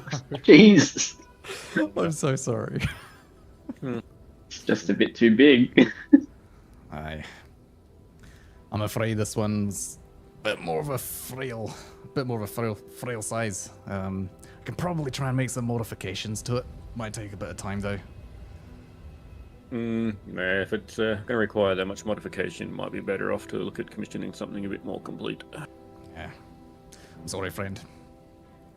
That's the way it works. While I'm talking to you, I've recovered this down south and I've been slowly working my way north. I've got a little bit of info, but always like to check in with skilled, experienced artisans who might have run into something similar. And I crack out the greatsword. All right, yeah. Someone's, well, I've been told by, can't remember the names, a few fellas down south that looks to be northern make, potentially even royal line or something similar. I'll point out the V inscription on the crossguard. Oh, that's beautiful work, honestly. A bit sort of gaudy for my taste, to be honest. I prefer more of the good old solid dwarven steel, but I have to acknowledge some craftsmanship when I see it. Let's see what he knows. Yeah, I mean, it's definitely from the northern cities. Definitely from somewhere around Valaran. Other than that, though, I can't tell you much more than you already know. That's fair enough. I always like to check in. Yeah, just judging by the way it's got these embellishments on it, and the etching here on the bottom of the pommel, definitely touches that would go for someone who is more interested in, showing it off more than necessarily using it in wars. Never hurts to check in. All right, well, it's a fine piece. Might even offer to take it off your hands, but you seem a bit attached to it. Yeah, at this stage, I'm sure someone wants it back, and no disrespect, but I'm sure whatever you would offer me would probably be less than whatever the owners would. That's fair enough. That's fair enough. Well, is there anything else I can help you with? I'm afraid I'm being a bit unhelpful so far.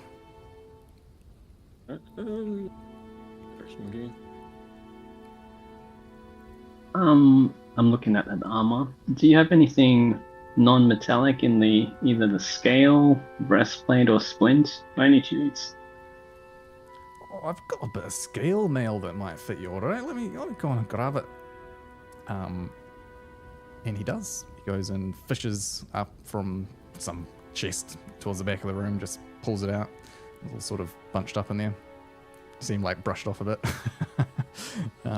Brings over, but it's very, very nice, well made, sturdy, nothing fancy, but yeah, very, very nicely. He's kind of put together scale mail. Holds it up. Scale mail will fit over, pretty much anything. So, although scale mail is technically metal, isn't it? Yeah, I was looking for non-metallic. Yeah. So I don't think this will do. I don't think this is what you're looking for then. Other than that, I can only really offer you hide and leathers and stuff like that. I've already got that. Anywhere in the place? This place seems to go through a lot of different exotic materials that I could find something that's the non-metallic type for armor. If you're looking for armor that's made directly from the scales of some beast, I'm not sure if there's anyone around here other than myself that would be crafting such a thing, but even that, very much a custom order, Tell you though, if you're able to skin some giant beast out there in the woods and bring it back, I might be able to do something for you. If we're here long enough. Oh, well, how much do you reckon a quote or something like that, and how long would it roughly take? Oh, it'll take quite a while to make something, probably a few weeks at least, to put it together, judging on your size. I'll consider it. Yeah, scales are a pain in the ass to work with. Yeah, I can imagine. Yeah. All right. Well, yeah. I'll see if I can hunt something along the way. All right. At the mention of leather, once Kai finishes talking, I ask what he's got in the leather variety. If he has anything studded by chance. Yep. Let's all agree to just kind of move past the whole shopping part of this roleplay. All the basic sort of armors and weapons and stuff you can get if you like. The plate mail is just the tricky one, unfortunately. Vale, I'm so sorry. It's one of those things. But yeah, if you want to get your studded leather, 45 gold, just cross it off. You can add a new one. Same with any like weapons, any of the simple weapons and stuff like that. Grab as well. Yeah, I don't think I actually deleted the stats of my last one, so I could just re-equip my last one and take the gold off if that works for you. Yeah, easy peasy. Because what's it? It's 12 plus dex, right? Yeah. Studded leather as well plus dex. Yeah. Sweet. Got this leather armor. You any interest in buying it off me? He looks at it and just laughs. Good one, friend. Maybe I'll use it to mop the floor later or something. You hold for it, it's just like blackened. There are like holes straight through it. Like what's the straps just like falling to pieces? That's alright. I'll keep it for scraps, the basic leather armor. I'll cut it up later. Yeah. Let me just check. Erendor, I think he might have got some stuff burned as well, right? Yeah, he did. He got his rapier and his armor got smashed. I'll message him separately, I guess. Don't want to go and spend all his gold for him. Place my hand on Valoran's shoulder. You got 5 sets of chainmail from the boat trip we had down south. You want to offload it here? I feel like Just eating at the moment. yeah, I'm not sure if we did keep like. I remember So I know keeping that it. you grabbed them at the time on the boat, but that's a lot of chainmail to be lugging around for like. Yeah, 4 but weeks. we were gonna keep Bag it for holding? in the bag holding for what's Yeah. it called, as a disguise, if we were gonna go as sailors. Yeah. Okay. All right, all good. If you think you would have had it, then all good. I think you might not have had the bag of holding at that point, but that's all good. You bought it when you got back to Kamar. Or we could have just kept it on the boat and sailed back all the way to Kamar with it. Yeah, cool. So if you want to offload them here, I'll give them a quarter price. So that if they were chainmail, then what's that like? Oh, geez, what's 75 divided by 4? It'll be the 1.25. Wait, quick Googles. 18 and 3/4. Yeah. You can do it for 20. I'll be generous because you've he's So feeling a bit- 100 gold. He's feeling a bit 100 bad. gold. Yep.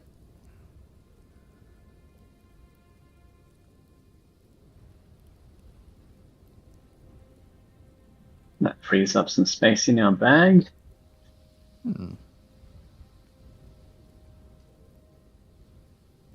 Anything else you want here or to chat up? What's your name, by the way? You saying this to the dude? Yeah, to the dwarven blacksmith. Yeah. His name is Doric. Pleasure to meet you, Doric. I'm Kai we're just a bunch of hunters looking for a job. I find lots of work around here. Well, what do you see most that comes in? This forest seems very, very dangerous. Yeah.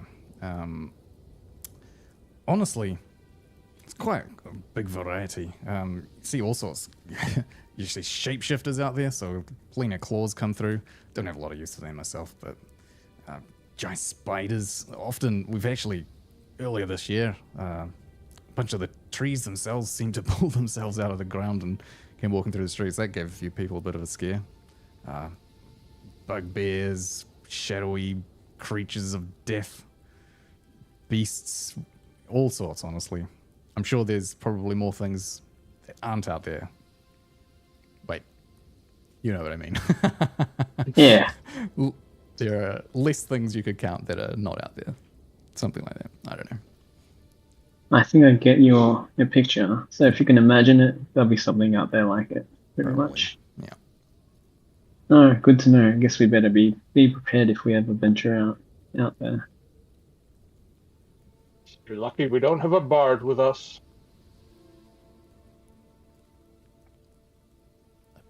Do you No, say- anyone else? If anyone else wants to get something from him? Doric, I've heard some rumors about this town. Maybe you can help me out. Indeed. What did you hear there, lad? I can't see your face. You got your hood all up. Do you mind stepping closer into the light? No, I'm pretty scratched up. I've got too many scars I'm ashamed of. I don't want to show them. Roll a deception check. Donda says it's true. He's fucking hideous. Advantage? Fine. Take advantage. It was a quick shout. Good thinking.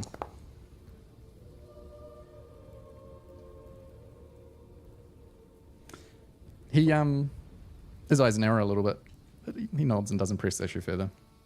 Fair enough. Yeah, go on. What were you asking? Oh, I just heard that this town has no real love for anyone other than human. It's just a surprise to see dwarves here. Where'd you hear that Just from? wanted to know how they treat you here. I built up a good workshop here in town. The citizens respect my work. As far as I'm concerned, as far as they're concerned, that's it. That's the end of it. Ah.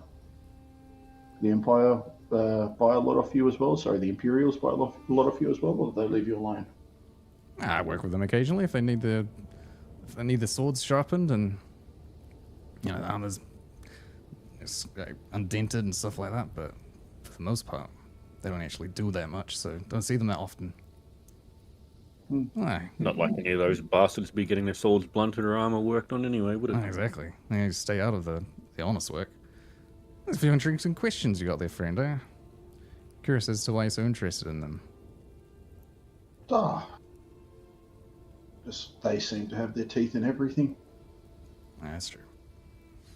Well, I can't speak too much for the cities outside this town. I've been here most of my life, but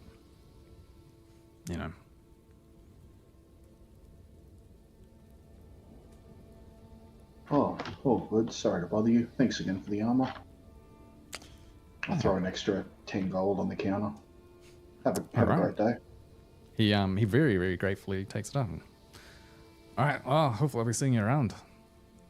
Thanks for your business, folks. And he turns back around and goes and grabs the steel that was quenched. Do I notice Doric recognize Rio?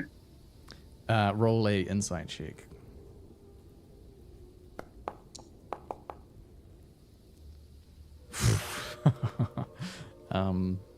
I will send you another Discord message.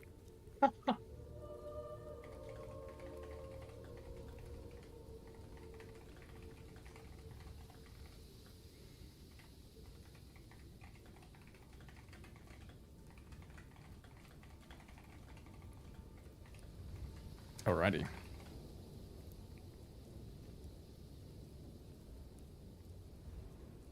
So, what are we doing now? Are we off to one of the other shops? Where do you want to go next, Rio? Yeah, you wanna... No, go ahead. As we get outside, I'll go to the guys. Call me Leo while we're in this town. I guess I better have a name. Leo the Lion. Alrighty, Leo. You want to do some recon around this town? See what's up? How you want to do this? Yeah, is anyone like hovering around us at the moment? Riv, can I have a look around, make sure no one's paying us too much mind? There are a few people further up the street, just sort of wandering away, but no, you're all good at the moment. This was one of the places I went to on that day, so had to pick his brain. I didn't think this was the guy, but he seems to want to stick to himself. He was suspicious about you when you asked those kind of very obscure questions. But yeah. Well, I'll beat it out of the captain if I have to, but I think I can cross the blacksmith off the list. All right. So we've got the. Oh, sorry. Go on. I was just going to ask Leo where he wanted to check out next. The Verdant Rose is across the road, if it's open. Did you visit there on the same day with your? I did. All right, let's tick off the list. And it's got lots of stuff that you might be interested in. So I'll let you do the talking while I look around. I'll have a look, but I don't really want to buy anything at the moment. I'm just trying to find some better armor that's not metallic type. Makes me kind of make you some stone armor. Oh, do you have the tools and stuff to do that? I mean, you always want medicine or stuff. This has got heaps of that type of stuff. I used to sell heaps of that type of stuff here as well. All right, let's quickly suss it out and see if we get any hints for your quest or answers. See if any people know anything. And I have a spell that can form the armor. So it's not permanent, is it, Donda? I can't wear it. Nope, it's permanent. It's permanent. I'm creating an item from raw materials. Alrighty, I might hit you up on that at some stage.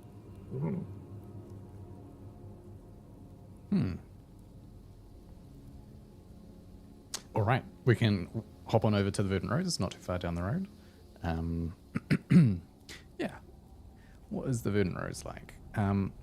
It's kind of dimly lit, this one, but more natural looking than some of the others. You can see just behind it, behind the main structure of the building itself, you can see there's a fence with what looks like a garden or some herb set up out behind. There's a bit of a tree growing as well that you can see just poking over the back of the building. And as you enter in, you can see that there's this strong scent of earth and flowers, kind of that medicinal sort of tang on the air as well that you can kind of pick up. And yeah, just kind of cluttered around. There's jars filled with herbs and weird little creature parts. There's a jar of eyeballs, a jar of claws and stuff like that. Bundles of herbs that are just hanging from the ceiling, probably helping with the smell. And yeah, just out the back, you can see there is a door at the very back part of the room, with a small window that you can kind of see into the garden behind.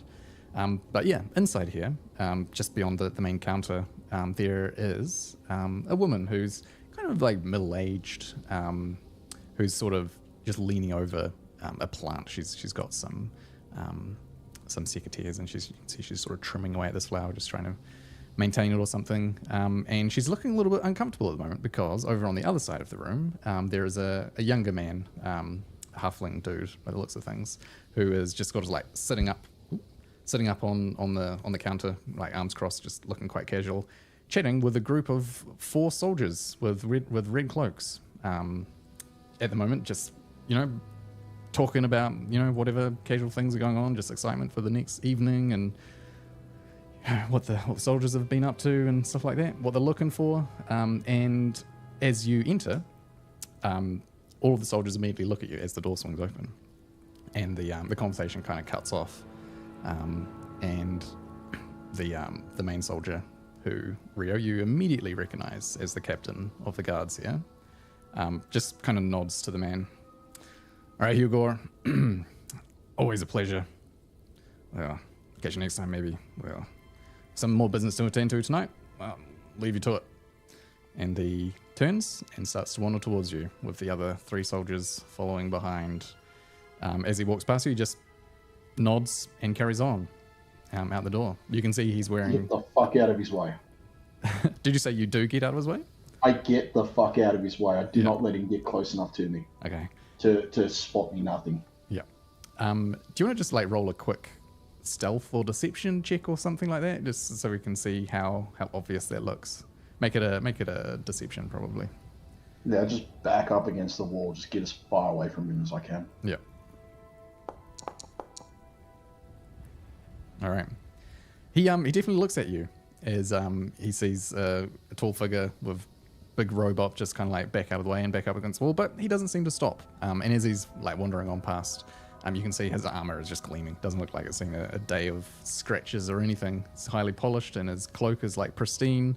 And he's got that sort of look about his face where he just looks like an asshole. He's like, it's too cleanly shaved, and like trimmed and stuff like that. And yeah, his eyes are just a little bit too mighty for their station. But he carries on past you after nodding gently to you, and the three follow.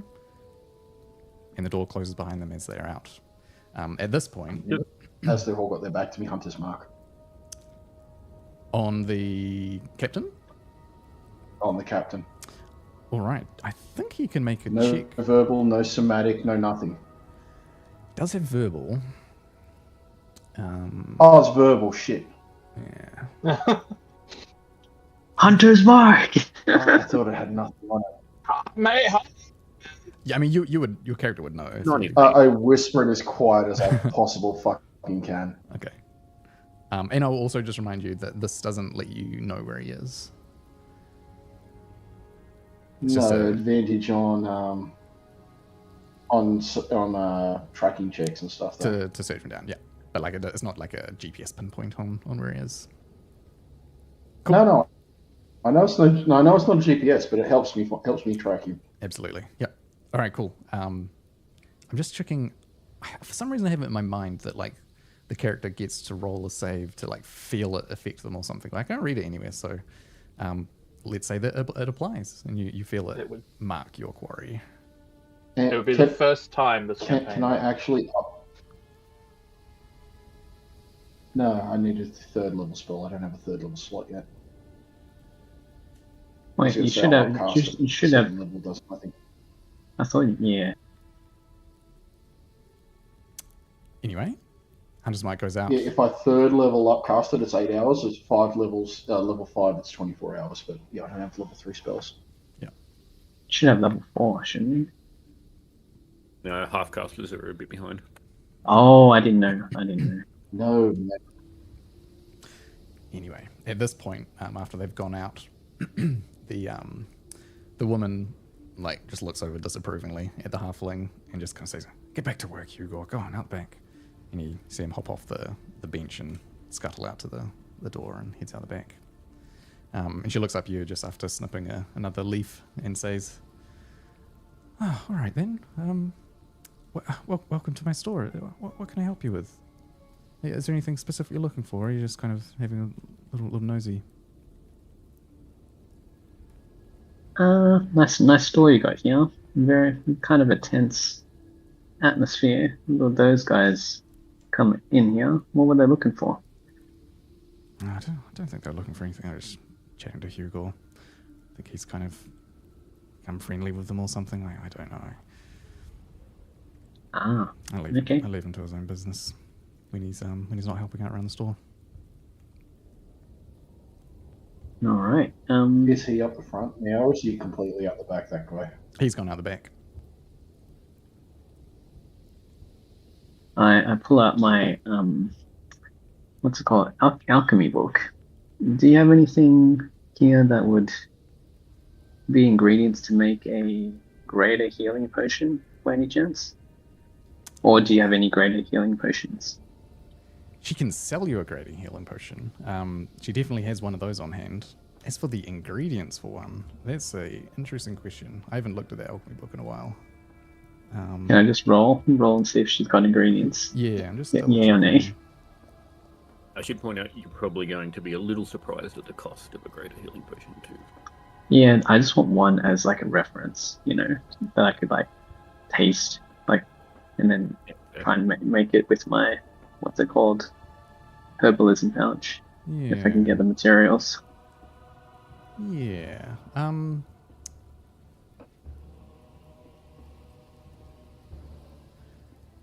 Roll roll your d20 Roll to it. see if you've got. Just roll a d20.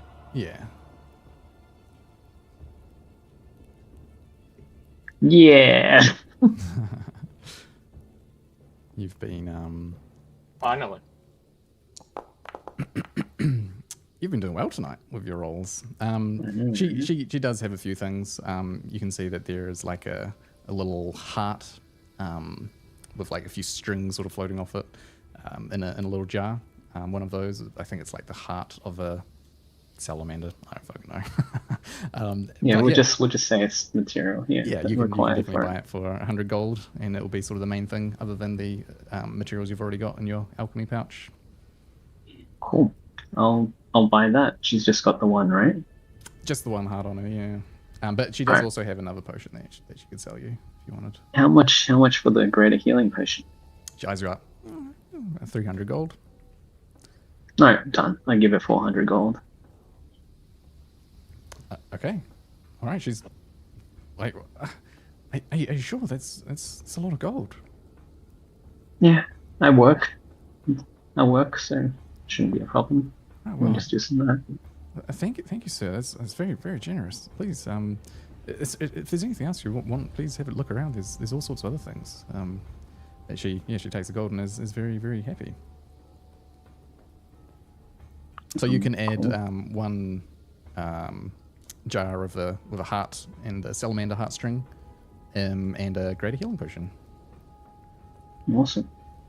I'll just note down that you have the supplies there. And you know how to craft it and stuff. It will take, like, I think the greater is a week of downtime.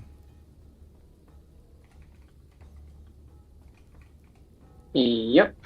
It's gonna be all my downtime trying to make these things. Cool. All right. Anything funny happen lately around here? Nothing too funny, is it? Mainly people just gearing up for the vigil tomorrow night. Yeah. Oh nothing yeah. Do you know what time that happens? Well, the solstice itself will hit at midnight, but most people sort of start to gather in the evening anyway. Okay, midnight tomorrow. So we'll stay out late, to watch the beacon, whatever the beacon does. You haven't seen it. Oh, you're in for a treat, friend. Oh, it'll be a good surprise. I look to Leo. Leo, what are you doing, Leo? See anything you like here? I'm just yeah. I come up to the counter and go, oh, what were they chasing? Yeah, those other guys. Oh, I don't really know, to be honest. I mostly just leave them be. I don't like to talk to the soldiers and stuff like that. They make me uncomfortable. They're just after Hugo. I think, like I said before, he's gotten friendly with them or something. I don't know if he's looking for a job or something. I don't know. He's an all right assistant. It's not fantastic, but I take the help that I can. But if he were to leave and join up with them, Yeah, I understand. Who really are? Yeah. I understand. Who's really a fan of the Imperials these days? Yeah. Well, certainly not this girl.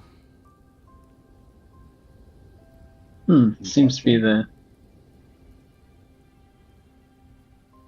Do you believe her? Can I roll an insight check to see if she's lying with? Mm-hmm. Absolutely.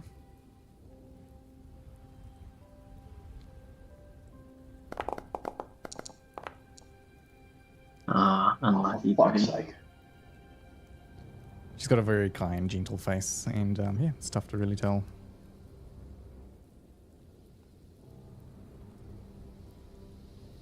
Yeah. Have you got more potions for sale? Yeah, we've got a few things. Is there anything you're after? We've got we've got tonics to help you get to sleep. We've got stuff to clean out your ears after you've had a shower. What are you after? What is this Oh, shower? I know you my speak friend. of?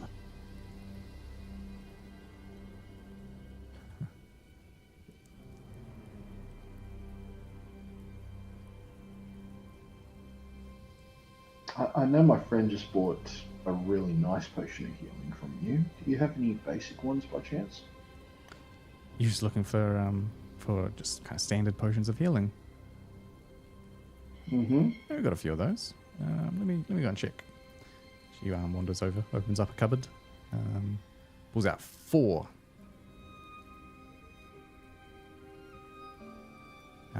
She just brings them over to the counter. Yeah, I think these will probably do the trick. Would you like all of them? Oh, how much?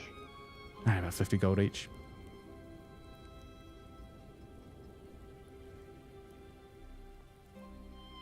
Oh, yeah, I'll take them all. She puts them in like one of those little like milk carton things, slots them in and hands them over to you all in one big thing, one big package.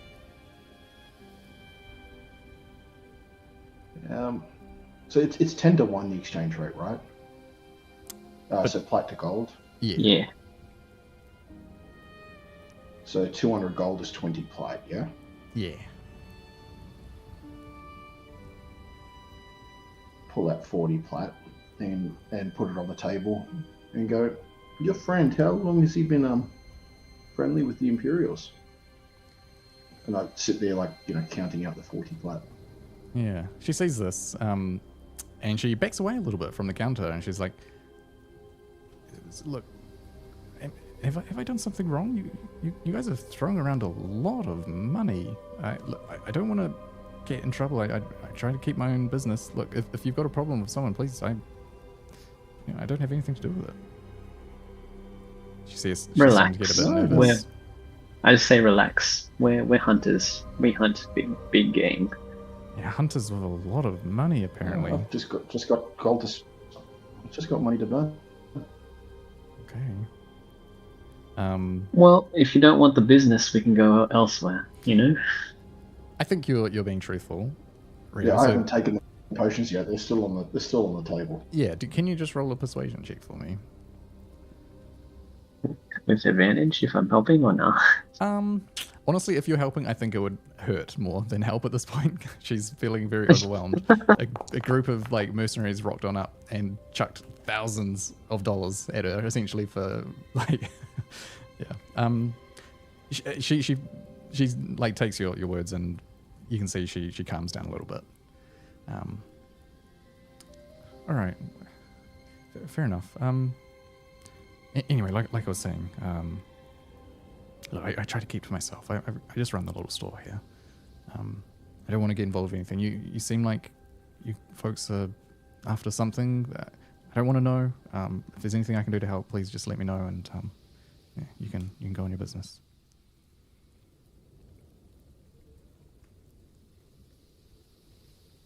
Yeah, it's just curious about the friend there. That's all. How long he's been, like I said, how long has he been buddy with the Imperials? Well, he started working here half a year ago, probably. Look, kid, he grew up in the town. And probably has been chatting with him the last few months, maybe 3 or 4 months. I don't know. He's not my kid, so I haven't told him no, yes or no. I have mentioned to him to just suggest that they don't come around here all the time. It's bad for business, but other than that, he's going to do what he's going to do. I push the 40 flat across the counter and go, hopefully this makes up for some of your business. Oh, thank you. It is very generous. I'm a bit overwhelmed, I have to say, but I appreciate it nonetheless. She grabs it. I pick up the potions and put them in my pack and go, obviously, I know this town doesn't like the Imperials. This stays between us, yeah? Oh, of course, I don't want any trouble. I can assure you of that. No, we don't have trouble with you either. We like buying supplies. We will be back to buy more supplies if you'll have us. Of course, it sounds wonderful. If I can help, then that's perfect by me.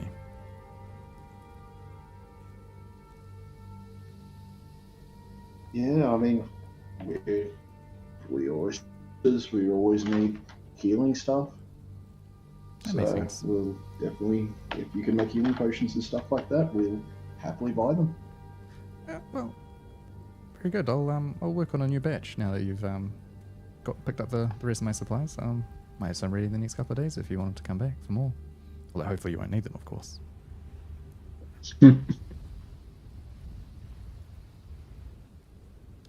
Of course. Hopefully, that was, you took the words out of my mouth. Hopefully, have I lost, can you guys still hear me? Yeah, you're good, man. Yeah. Yeah.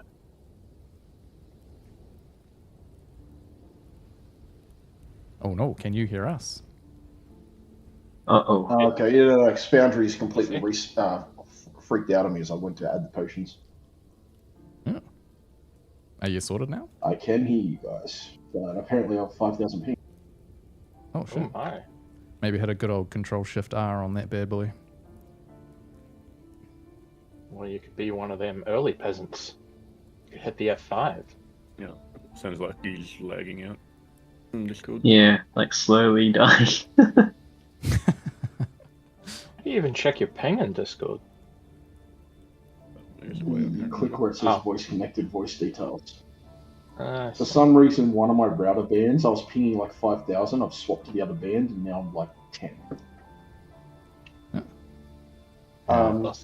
Sorry about that. You're all good.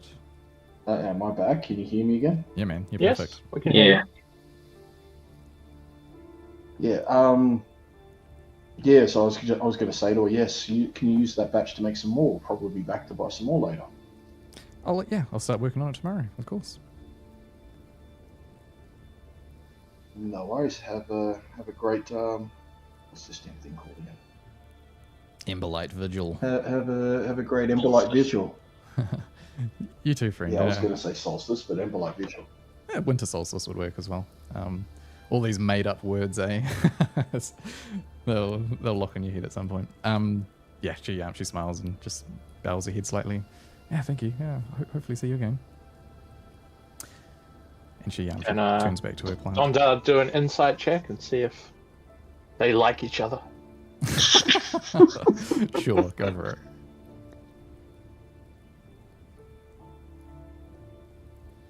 Please don't roll a 20. Let's go! I'll never know. So, at the moment, Can't tell. At the moment, Leo is like fully wrapped up in a robe, like barely any of his like body is visible, and she is like a woman in her late 40s, maybe early 50s, slightly hunched over. Looks like she spent all of her time tending plants. Her hands are all sort of gnarled and scratched and stuff like that. And she's just very finely spoken, faintly spoken, I guess I should say. Yeah, any sort of spark of romance, hard to tell, to be honest. Two difficult people. Hey, love is love. Indeed. She is Something's one clearly with on nature. Donda's mind.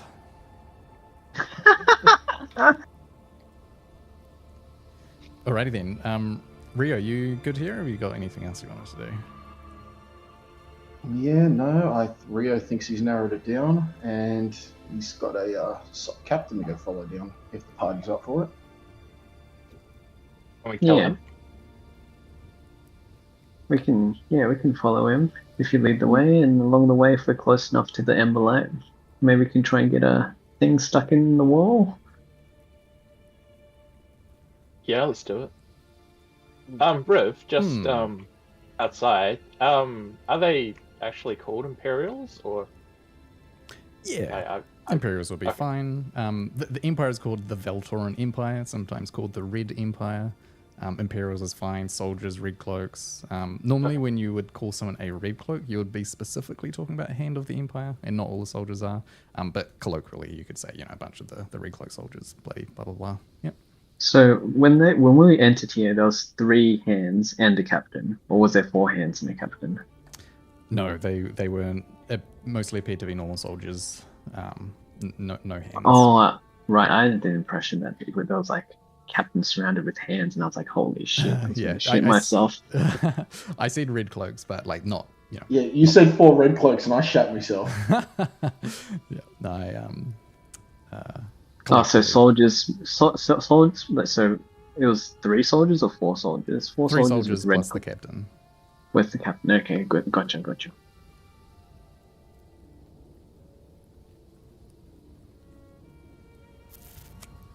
All right. So, As we're stepping out, I didn't want to butt in way earlier, but I just like to roll it back a little bit for me personally. And just as those soldiers are leaving, I want to run an eye over them just to get a judge. Like the captain, I don't think much of, but the 3 guys with him, I just want to have a look at the way they move and how maintained and stuff their armor is. Are they fellow fops or are they actual competents? Go. Are they combat ready? Yeah, this can be a perception or an insight check if you like. You imagine that Nice. for his armor to glow and gleam that much, theirs must be quite dull in comparison. Yeah, he definitely stood out as like a bit of a fancy pants. Like an ember light. The 3 with him, you got the vibe that while they aren't quite as like, you know, he clearly stands out above them. He doesn't let them get above their station or whatever. But they had an air of kind of bullies, I guess. People that probably don't see a lot of actual fighting, but like to sort of, you know, act tough around common folk and stuff like that. Yeah. Ooh. Just checking if you had competent capables. And I don't know if I can do a second on it. As we stepped in and saw them chatting to the apprentice, his name Hugo. What sort of vibe were we getting there? Was it like a fan or Sycophant? Yeah, he's a young-looking halfling, maybe very, very early 20s. If not a fan, he's at the very least very comfortable with them and appears to be trying to get into their good graces by chatting openly with them and whatever. Yeah. Yep. Fair enough. Yeah. I think we've got a target there. Yeah. Out of character, target is an understatement. Well, some say target, some say bait. It all works. Some even I master the bait. I think I found who I'm filling my hole with. Oh. Phrasing.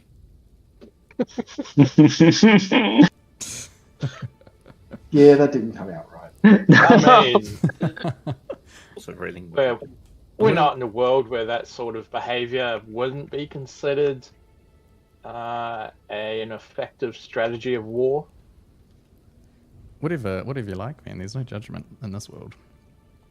Yeah. Yeah, you do you, Leo. Yeah, a bit of sodomy to demoralize the enemy. Nothing wrong with that. On that note, you step out into the night. On that note, I need to pick up a shovel. I don't think I have one. I have a crowbar. That's going to take a long time to dig a hole with a crowbar. Yeah. Sweet. So what are we doing? Where to? As we step out, just going to make sure we're away from people and just look at Rio and go, Cuba, he seems to be someone we probably need to have a quiet word with. You're reading my mind.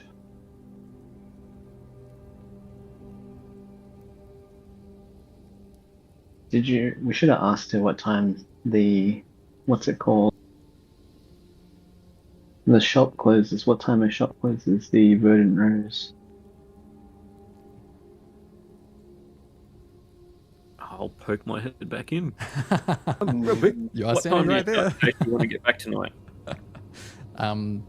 She looks out the window. Yeah, the sun is like truly well set by now. The faintest glow of orange over the hills in the far to the west. She's like, oh, you know what? I think I might be packing up pretty soon. Yeah, we'll need to get ready for tomorrow night. I think we've got a few more candles to carve. Fair enough.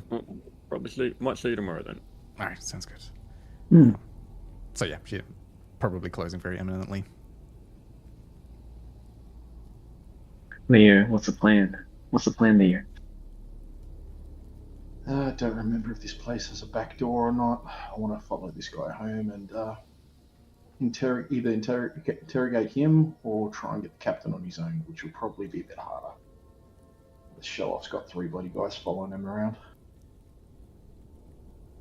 You've Surely got they would. Surely they wouldn't follow him home. you don't know. Lives You in don't the know what they barracks. do.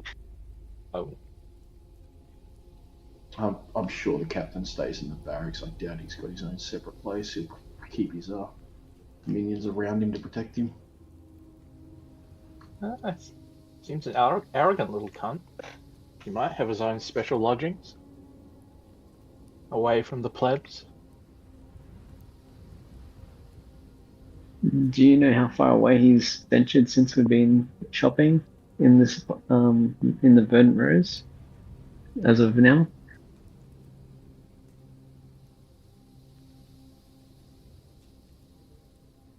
Who are you asking? Leo. I tap into my senses and see if I can track him, I guess. You can kind of look down and see the slightly fresher and more indented footprints of steel boots walking down the road, but other than that, you can't see anyone anywhere. It's been probably a good 5-10 minutes or so, and they've crossed our sight. Well, that way's probably my first guess. Hunter's Mark doesn't let me track him completely. It does help me track him, but doesn't tell me where he is exactly. If anything, he's gone back to his barracks to go be.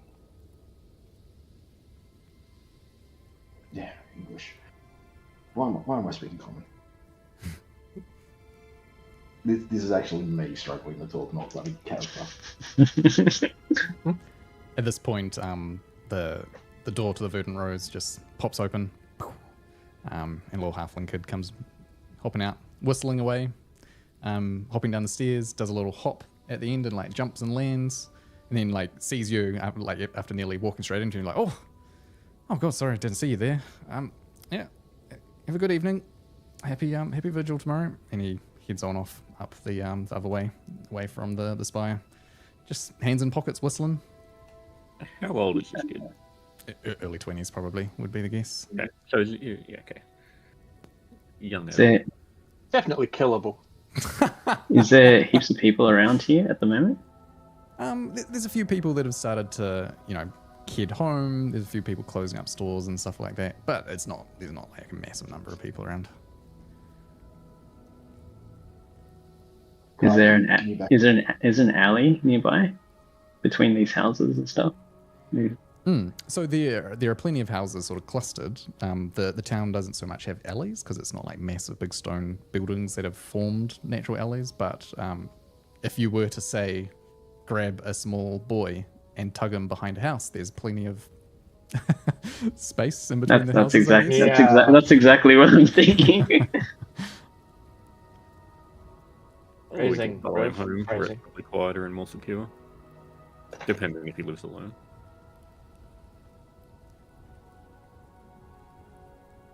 Yeah. I want to start with him. He's right there. Can we start following him? You may, yeah. Cool. You can start following him along. And you won't need to track him because you can just see him. But roll a stealth check if you try to do it stealthily. Leo, I can literally make him come to us. You want me to do that? We just grab and bag him. Just gonna put him in the bag of holding. Isn't there only like 6 seconds worth of air in the bag of holding, or is it 10 Yeah. minutes? 10 minutes. Yeah, it sounds like an idea. I think. As we're about to grab, can we try and catch up to him to grab him? Yeah, how many feet is he away from us at the moment? This could have happened, as soon as you liked. He's just walking, so however far he's walked away, it could be 60 feet away, 100 feet away. All right. When he's 60 feet away from me, I just yell out, Hugo, come, and I cast command. Okay. What is your saving? What is your DC on that? DC 15. Yeah, cool.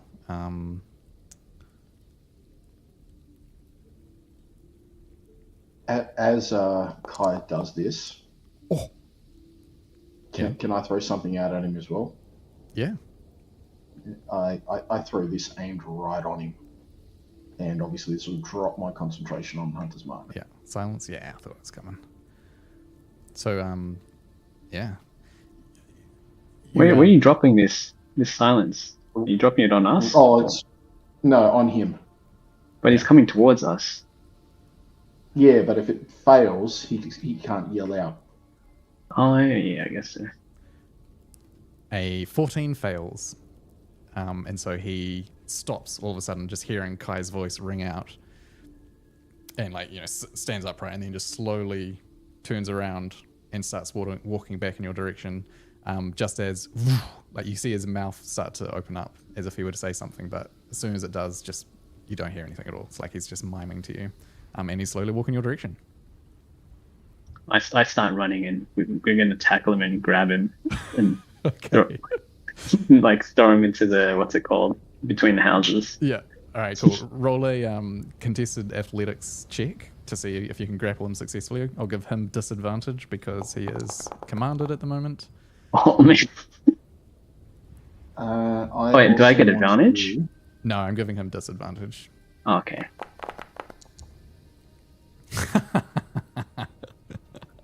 You absolutely floor him. Like, you kind of like knock your elbow a little bit on the ground. It's not the most graceful tackle, but he's a 20-year-old kid. You flatten him to the ground, and you have him grappled. I like to pick him up, grappled, and move him into between the houses. All right, cool. He's a halfling. He's a small little dude. So easy enough, you can just grab him, fireman's throw over your shoulder, and start walking towards the houses. At this point, you would have walked out of the zone of silence, and the command has worn off, and he starts immediately like kicking his legs, like, "What are you doing? Wait, put me down! What? I didn't do anything wrong. I didn't do anything. What are you doing?" Making a bit of a commotion. I want to gag him. So I run up with Kai. I want to gag him with a rope. What?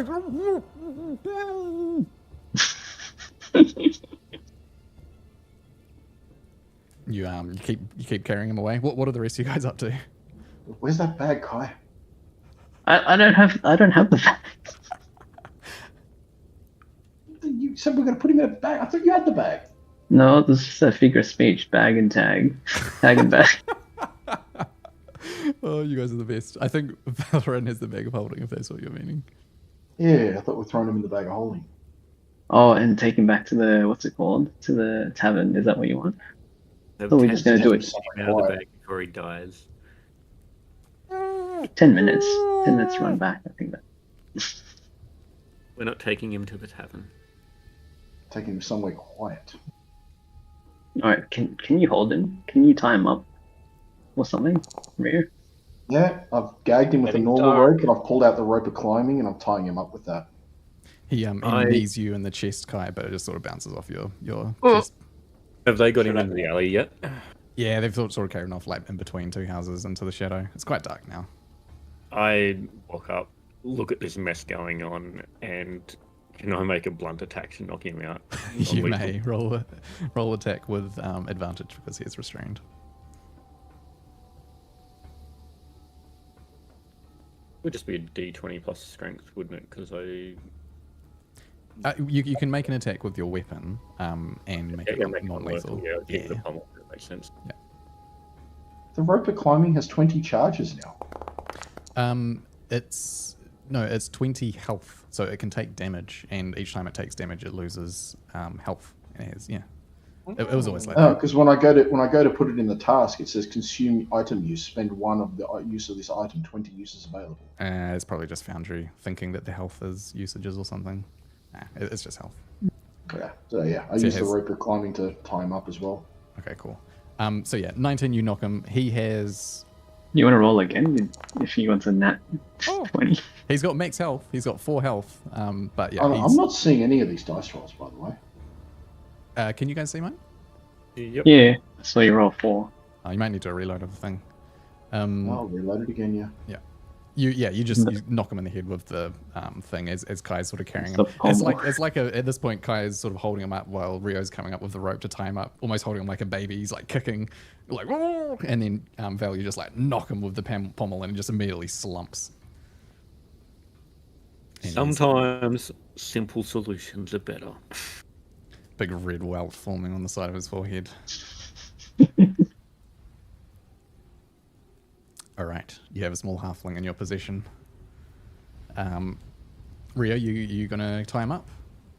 Yep. Easy enough. His legs and arms get tied all in one big loop of rope. And where to? Rio, you know this town. Any warehouse areas nearby that'd be probably empty this time of night? I was just about to ask Reed the same question. Um, Does Rio know somewhere nice and quiet? He does, yeah. No warehouses or anything like that. It's not really a big enough town. The best and most quiet place would probably be to go to the Darkwood. We Who just is this Rio we speak of? Leo tells us to go to the Darkwood. God damn. There's no wall like outside town or gates we have to go through. Nah, you can No, just walk not straight this out. town. Yeah. True. Let's go for a little wander in the forest, shall we? I got a bad feeling about this. Cool. Yeah, you can wander through. I imagine you probably want to skirt around the outside of the town where it's dark, away from the lights. Just And to make it easier, since I don't need silence anymore, pass without a trace to our Great. party. yeah. So let's get a group stealth check as we're going. I put this roped up halfling over my shoulder. Yep. He's knocked out. Oh yeah, he's our gold.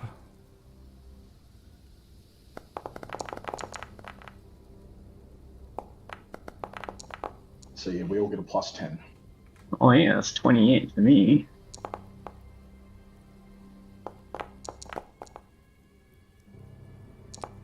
Holy shit, Aaron was 32. He rolled a 4 as well, I want to point out. And he still got 33. Wait, how is that? Oh, you added the +10 to that already. Yeah, I added the plus. Or is that my +10 or is that his +10? No. Why does Aaron do have plus 10 and plus another 10? Well, so I manually added a +10 to it for the pass without a trace. But And he gets a seems- passive rolled plus a 30. 10. I rolled a He's I got... ro- Oh, he's got expertise in it, right? Mhm. Yep. Yeah. No, that's the about double right. is yeah. Jesus. I get a 29. He gets a Double 33. proficiency on top of dex. Yeah. He's got a +9 and he doubles scproficiency and he's got... Never gonna find this guy. yeah. Anyway, these are all some fantastic rolls for the most part. So yeah, you can scooch around the side, duck in between a few houses, go below a few windows just as you see some people moving around inside, and easy enough you're able to get straight through out to the woods without anyone seemingly noticing you. So you start kind of crawling through. How deep do we want to go into the woods? You can kind of see immediately as you go in 20, 30 feet, it gets dark fast here this time in the evening, and it gets cold as well. Don't need to Far go enough too that far, we're guys. away from the lights of the town, I guess. Yeah. Cool. Don't know how deep that is. Yeah, you probably only need to go a couple hundred feet, to be honest. It is pitch black now, so Valoran will be having a bit of a difficult time seeing unless anyone provides light. I will give him the sight. I give everybody sight. Huddle around, everybody. Cool. It is time for night vision goggles. Don't give it to the kid. No, I only just give it to all of us. Yeah. Cool. Eyes of night. Just as it's starting to get dark, Vale, as you're getting deeper in, immediately you feel that familiar magic kind of wash over you, kind of a cool feeling, kind of tingling on the arms, and the world before you just opens up into a grey scale as you can see all the trees around. Yeah, and you can find a nice little spot, nice little clearing. There are a few rocks around, a few evergreen sort of pine cones like scattered around the ground, stuff like that. Yeah, here you go. You've got a halfling. I put him down on the ground and I pull out my climber's kit and get my pitons and my hammer that I got from Ruby Falls and I nail him to the ground. Oh my god. Like, Jesus So Christ. with it, I don't damage him, I don't hurt him, but I pin him to the ground. Yeah. And then I uncork my bottle, decanter of endless water, and I wake them up. So I was just reading something. Just clarify for me. You're not doing like the whole Jesus Christ like pitons through the wrists and ankles. Did you say? No, just between the ropes, just to pin his legs and his. Oh, the Just to ropes. pin, yeah, the to rope. pin. No, just the ropes to pin him down into the ground, so he can't escape. So you we kind of don't- like so we don't- make loops or something, and then like bang them in like a tent peg or something like that to Yeah, exactly. hold Like it that. tight. Yeah. So he's like just splayed at this point. Cool. He's out cold and splayed, tied down to the ground. Are you just gonna wait for a little bit for him to wake up? No, I got use the decanter and I splashed the Who's cold. who's got a shovel? Has anyone got a shovel? I have a hammer. I think one of you do have a shovel. Wait, do did remember I seeing pick up it. a shovel? I think I picked up a shovel, but maybe I didn't add it to my thing. I'm sure one of you have a shovel. I will No, say. I think Arendor has a shovel. I've got a hammer. No, he doesn't. We took I a bit of remember. stuff from the mining outpost, but I don't know what. Yeah. Yeah, I picked up a hammer. That's all I did. But yeah. Kiwi, you got a shovel? Doesn't No, look I- like it. The only time I remember what we did. I spiritual weaponed a shovel. Yeah, maybe Just- that's it. Just a small stool. Oh, and just while we've got him tied down before we wake him up, I'm going to pull out my movable rod, place it on his chest, and then lock it. like on his chest. Yep, on his chest, so he This can't even. prick is not getting away. He's tied down with a rope that has 20 AC, nailed to the ground, immovable rod, gagged. So you splash some water on him, and Yeah, it's this. I can choose the water site. This is the saltiest water I can think of. he you kind of just see him, his head's like shaking a bit as he's starting to come to. Splash a bit of water, and he's like, oh, and you see him come awake. You see his eyes open, and they just like dart around wildly as his vision is completely black, and he's just screaming, howling into the gag. And you see him trying to like pull on the ropes, and like he tries to get up and hop, but just like immediately push back down. He's like, oh! He thinks he's dead. He's convinced that he's dead. His vision is black, and he's just screaming and howling into his gag. I think Shut it's up. toss. Do we have the clicking candle? Yes, I think I gave it to you. Not sure. Can we pass the? Can I pass the clicking candle? I don't need it in my events. So I can, yeah, I'll give it. Yeah, I'll give it to Valerian, the clicking candle. Yeah. Can you rip that out of my inventory and give it? Oh, you can take it back. Just grab it for now. Yeah.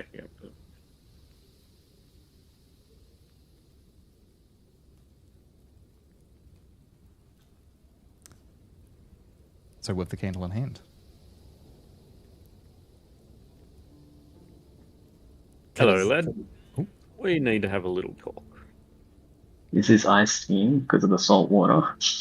Oh yeah, that sounded like, you can see them starting to like weep a bit. He does stop thrashing for a second, hearing sound, like some other sense that has apparently not been taken from him, and you just hear him go.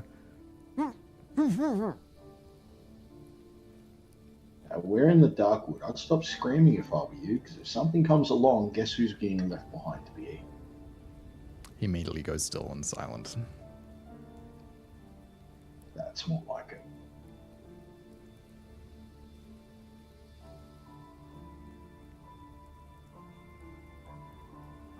Do I get to do the honors, or does someone else want to screw with this guy? Yeah, do your thing. I He's will. still captive. I will give you Leo. I will cast Enhance Ability on Leo.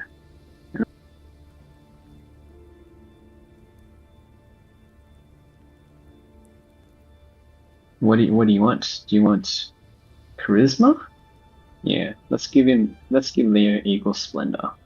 All right. Let's not go too overboard. This guy is not captain. Well, we already won this one. So Hugo, you buddy with the Imperials now, are you? I'm going to take this rope off, and you better stay nice and quiet with your responses. You yell. You mean the "It's gag? Darkwood." Yeah. So I take the gag out of his mouth. Oh, what are you doing? Who are you? Look, Still I got didn't full do robe on. anything. I didn't do anything. What do you want? I'll tell you anything. So you're buddy with the Imperials now, are you? Well, what? I don't know. Kind of, I guess. They're fine. I don't think they're as bad as everyone makes them out to be. So for what? There's nothing wrong with just talking to them, is there? Yeah. Why do they want to talk to you? What have you done for them?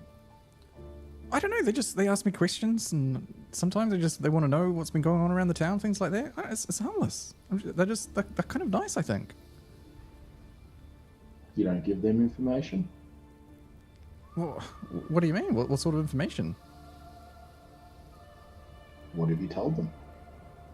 Oh, I don't know. I mean, like, well, just tonight, they stopped by to just ask what sort of herbs I got, you know, from the Darkwood. It's just things like that. This guy's lying to me. Insight check. Mm-hmm. The thing you gave me, what does that give me? Which one did you give me? Charisma. So Advantage. Charisma. No good for It's insight. wisdom.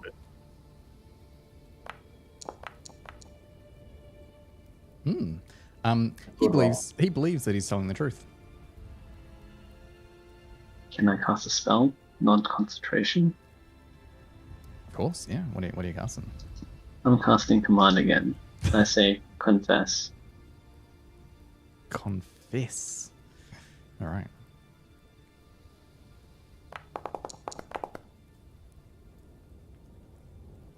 God. Wow. It doesn't seem to work on him.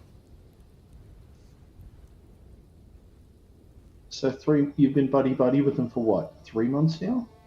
4 months now? How long? Yeah, I bumped into one of them in the market, like, gosh, I don't know, halfway through last year or something. Yeah, just we chat, we hang out. They like to know what's going on around the town, like if there are any people passing through, like what do the townsfolk think of the Empire, you know, things like that. Just Oh, a bit of harmless gossip, right? Yeah, I mean, I think so. It's just they seem nice. I think they're given a bad rap, honestly. Yeah. So what do you tell them about people passing through? As I got both my hands on both my swords. Which you can't see, by the way. Or have we lit the candle? I thought we lit the candle. Don't know. I believe Valoran is holding the candle at this point. Yeah. Oh, we've lit it? to pick Alright, him up, cool. yeah.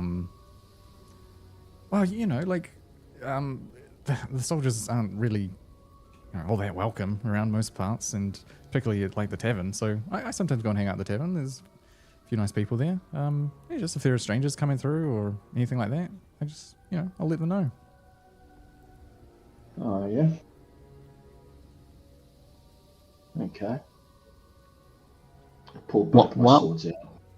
While this is happening, can I just do a perimeter circle around their interrogation, about 30 feet? I'm just walking a circle, patrolling. Yep, absolutely.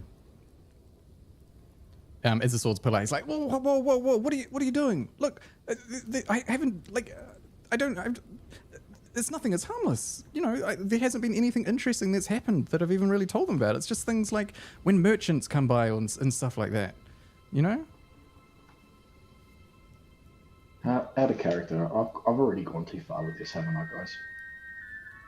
Nah, I don't know. You do you. What information do you want? I think you Or- need to stop dancing around and actually ask the damn questions you want to Yeah, ask. ask. Yeah. Yeah. Yeah, no, I'm going to right now. I'm like, oh, so you tell the Imperials about people that are coming to town? And I take off the hood, take off the bandana, stare him dead in the eyes, get right in his face. Mm. He kind of looks at you. Mate, what the fuck are you talking about? I've never seen you in my life.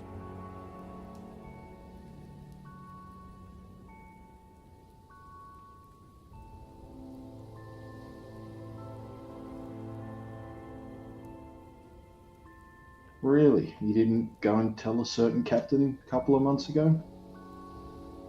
What, that I saw some douchebag of an elf just wandering through the town. No, of course not. I haven't seen any elves.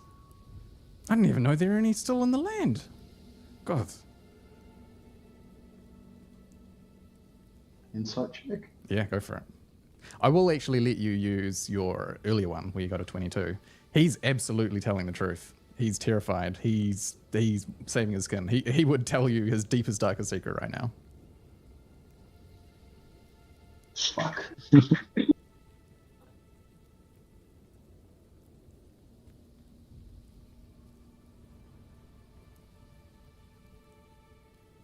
Gag him. Walk away from him. As you go forward to put the gag on him, he's like, "Whoa, wait, look, I'll tell you anything. Look, I'm not the only one they talk to. Go on. Look, like,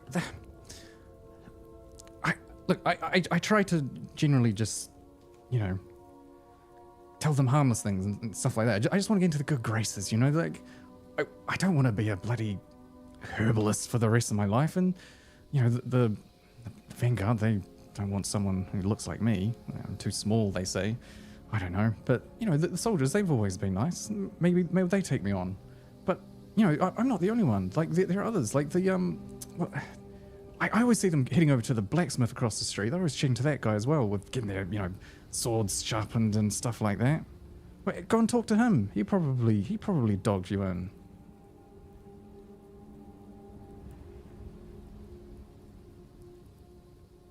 Who else? Oh, I don't know, just like I often see them talking to people in the market. You know, there's a bunch of people. Most of them I don't even really know. But I'll tell you what, that dwarf across the road, I spent a lot of time in his shop. Oh yeah. They buy weapons and get weapons fixed. Of course, they spend time in a blacksmith. Yeah, exactly. They've got no reason to spend time in a apothecary. Well, they don't seem to do any work in town, so they've got no reason to spend time in the blacksmith.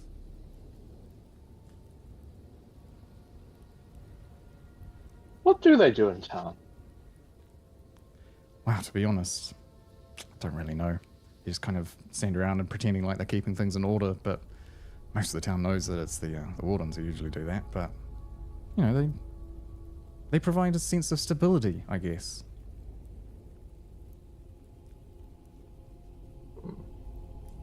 How do they do that? Well, if a bunch of people brandishing steel, it usually keeps people in line, doesn't it? Well, they do disappear the odd person. Well, like you disappeared me. Yeah. Just like that. Like they disappeared me 3 months ago. Could be worse. You could be waking up on a slave ship, bound to work your way to your death, carving stone and building bridges. Oh, I don't know anything about that, but look. We do. He starts to take in the gravity of the situation, and I think he's putting a few pieces together. Okay, look, let's level with each other, yeah? You clearly don't have any love for the Empire. Just look, let me go. I will promise I will never tell anyone about this, and I'll steer clear of those soldiers for the rest of my life. I just don't want to die. Please, let me go. What if we want you to tell people about this? This is what happens to collaborators. Okay, I guess? Who would you tell? My parents? What do you mean? You're kind of scaring me a little bit there. Who would you tell that someone's trying to fuck over the Empire and is willing to go to these lengths to do it? Well, I'm obviously not going to go and tell the soldiers, am I? After what you've done to me, it sounds like I'm just sentencing myself to death all over again.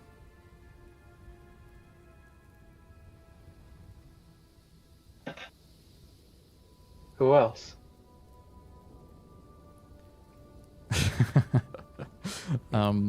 He doesn't respond. He just shakes his head.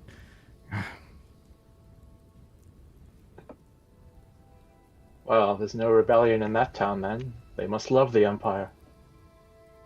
We're thinking, Kiwi. They generally hate the Empire. Doubt it. Well, there's no reason to leave him alive then. What? No. Anything, literally anything. Look, I'll leave. Though you'll never see me again. Well, we do want one thing. Okay. Good. Thank you. Just name it, please. want- Hang on, don't give stuff away that we don't need to give away just yet. I think we need to have a group chat where the person can't hear us. Yeah, I gag him and lead the party away. No. You wander off a little As bit. as this is We happening, can obviously keep my eyes on him the entire time. Oh yeah, it's pitch black again. You can turn off the candle because you can all see just fine. as this is happening, do I notice anything around our party since we're in the dark wood within Perception check. 300 feet?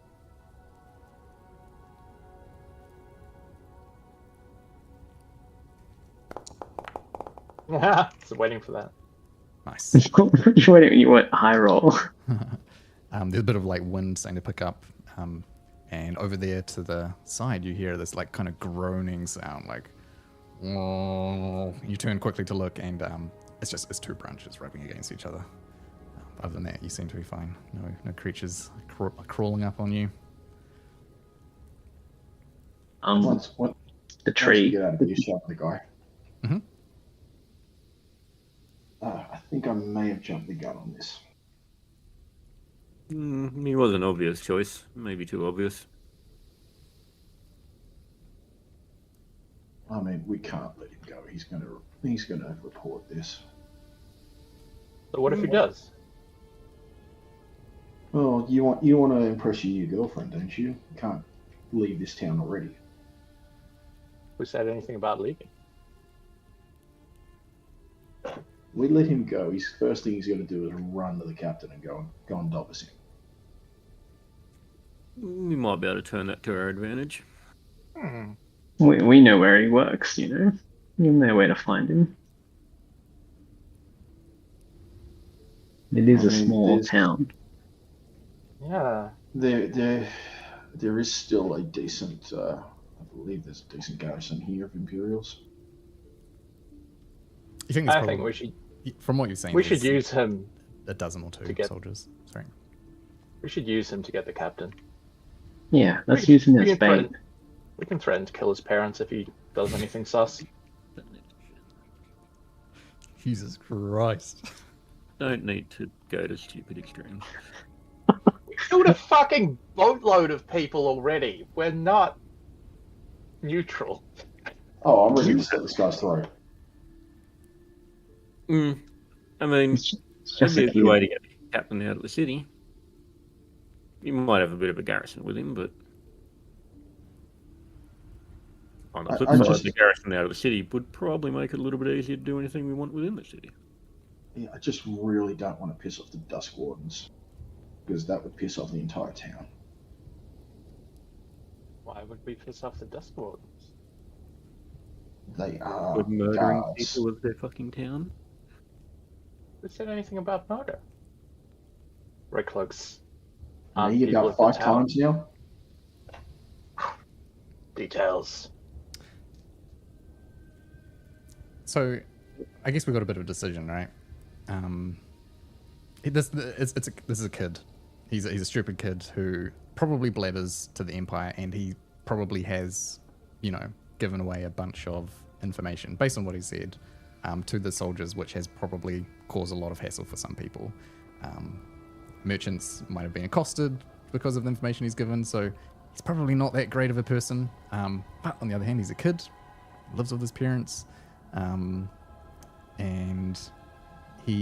what else? What is it? He's given you some other information, like you should probably go and check out that dwarf that the soldiers are always going to, and you've got him tied out in the woods. You're not really sure the best way to move forward, so I guess there's... What sort of garrison size are we looking at in this town? Yeah, so the soldiers and the Dusk Wardens all kind of are in the same building. The soldiers sort of just invited themselves in From what Rio has seen over the times he's visited, there's probably a dozen or two soldiers, and potentially just a bit more than that in Wardens. Okay, so a dozen or two. Mhm. So 12 to 24. Yeah, probably something like that. Definitely not 50, definitely not 10. Knock around at the party. What do you reckon of those odds? Yeah, I think we can handle it in the right place, in the right time. And some of those would be the captain's guards. They're not the fanciest.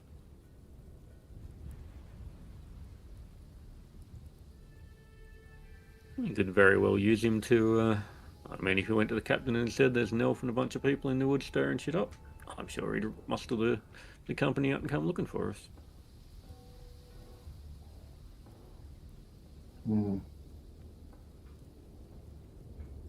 Alright, I fucked this up. I gotta fix this. I mean, it's your plan, but it's probably That's for a the world. thought. It's a thought. It's Alright. better than what I've got. All I've got is we kill him with a claw or something and leave him out here to be ravaged by the animals. Well, I mean, there's no harm done yet. We could just leave him here, go and get the dwarf, and put him next to him. Do the same. Yeah.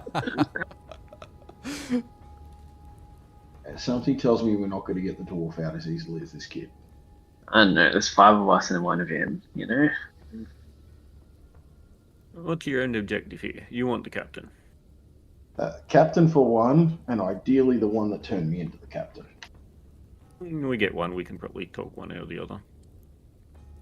Let's use this kid as bait to get the captain out here then. Alright. You make the call. Is this the battleground we want? Sure, we can find somewhere out here in the woods that will work to our favour. Don't make the battleground anywhere. Well, alright then. And of course, removing the Empire influence from one more town wouldn't be a bad thing. Riv, do I know this section of the Darkwood at all, or not really?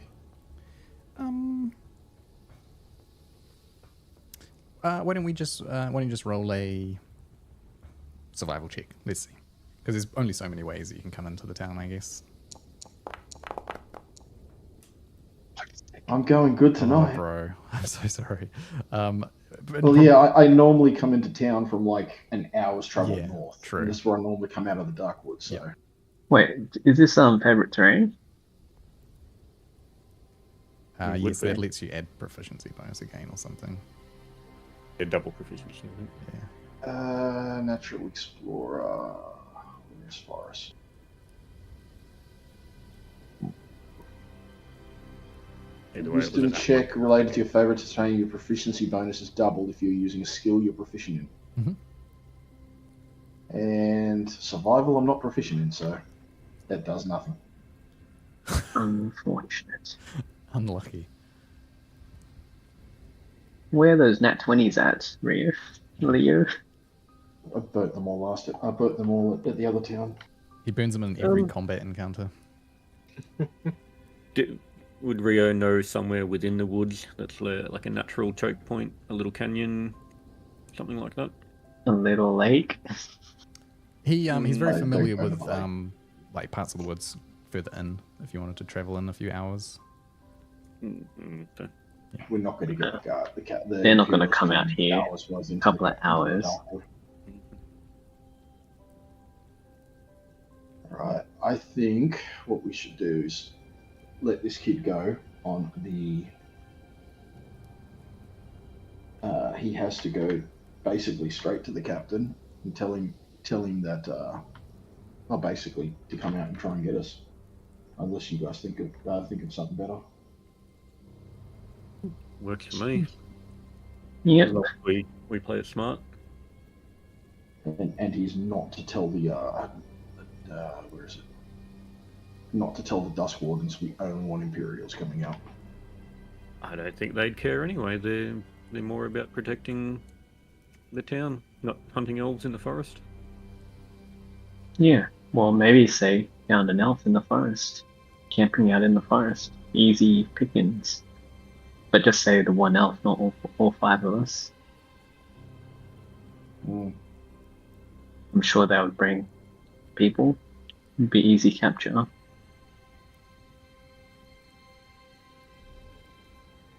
All right, All right. let's head back to the kid. You see him, he's sort of like trying to struggle on the ropes a little bit, but as he hears footsteps, he stops and goes quiet. I'll reach over and pick up the immovable rod and click it off him. So I've Yeah. got both my swords drawn. Pull the gag out of his mouth, holding both the swords, and go, right, we have a job for you. Just let's be careful where you put those, all right? All right. Job, great. What can I do for you? Right, so you are a herbalist working for the herbal shop. Yeah, absolutely. You came out here to find herbs. Yeah, makes sense to me. Mm-hmm. You decided to go further into the forest than you normally do because you wanted to find something rarer. Okay, yeah. With you so far? You saw an elf. He didn't see you. He has no idea you're there. But you saw a full elf. Are you with me? Okay. You saw me. You ran back to town. You only speak to the Imperials. You do not talk to the Dusk Wardens. And you tell them there's an elf out in the forest. Just like that. Just like that. What are you playing? You think that they'll just come chasing out after you? Of course they will. I'm an elf. What makes you so confident they wouldn't just tell them that it's a trap? You saw one lone elf. No one else. I see 5 people trying to kill me. You see one elf who did not see you. If you do this, we will never, ever, ever come looking for you again. Roll an intimidation check with advantage, since you still have charisma. And I've got both swords drawn. Oh yeah. Dancing around his throat. Yep. Intimidation, you said. Yep. And what do I get to add because of his thing? It's You just get advantage. advantage. Yeah. You just get advantage. Oh, it's just advantage. Okay. Cool. Yeah. All right. Thought All I right. could All add right. my proficiency or something. Yep. Like let's keep the swords sheathed. This sounds like a good plan to me. Although, are you sure you want to tell them that I just spotted you out here? You know, for all they would know, you might have already ran off or something. Maybe we say that like you attacked me or something like that, and I struggled and I managed to like, I don't know, kick or damage your leg, and so you're stranded out here, but I just managed to get away, and so, you know, you're more likely to be able to be found or something like that. No. You saw a campfire. You saw me sitting by a campfire. So Okay. it looks like I'm staying here for the night. Okay, all right. Elf, out in the campfire, in the woods. Got it. And the bump on your head is because you fell while running back to town. Oh yeah, I was tripping. I was going so quickly to try and get away from the monster. Yeah, absolutely. Yep. So you're gonna untie me then? Yeah. Just want to make sure you understand how serious this is. If you deviate from this plan, tell the Dusk Wardens, tell literally anyone else. So dance the swords next to his neck. Yep. Those are sharp. Yep. Right there with you, friend. No Dusk Wardens, soldiers only. Elf in the woods, campfire. Yeah, we got it. And you must tell the captain directly. Okay. Yep.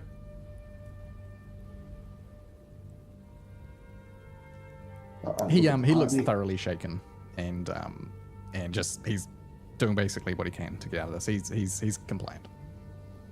You don't even need to roll insight for that. Okay, I look at the party just to get approval from everyone else. I nod, and then when you give the word, I'll pull out the pitons. All right, don't move. Take the rope of climbing and untie it. Cool. He rubs his wrists and his ankles a little bit, and then gets up, stretches. All right. Right now, you mean? Right now. All right. Well, I don't know what you're up to, but I guess good luck. And he starts scampering away. You see him, he's walking at first, and he looks over his shoulder, and he starts jogging, and eventually running, and he disappears off in between the trees, leaving you guys alone out in the dark wood. I think he gets eaten along the way. Yeah. No. I wonder what the chances are there's more than one red cloak captain in the city for the solstice. No, there's only a guard of a dozen. He'd be the captain of the guard. Or dozen. Normally, yes, but for the solstice, special occasion. No, I don't give a shit about that. This is just a A local thing. small I small start- town outside of forest. I pull out my pitons, put them Hmm. back in my pack. So, campfire? Yep. I was going to say, I'll make a campfire if you want to start rigging up traps in the trees.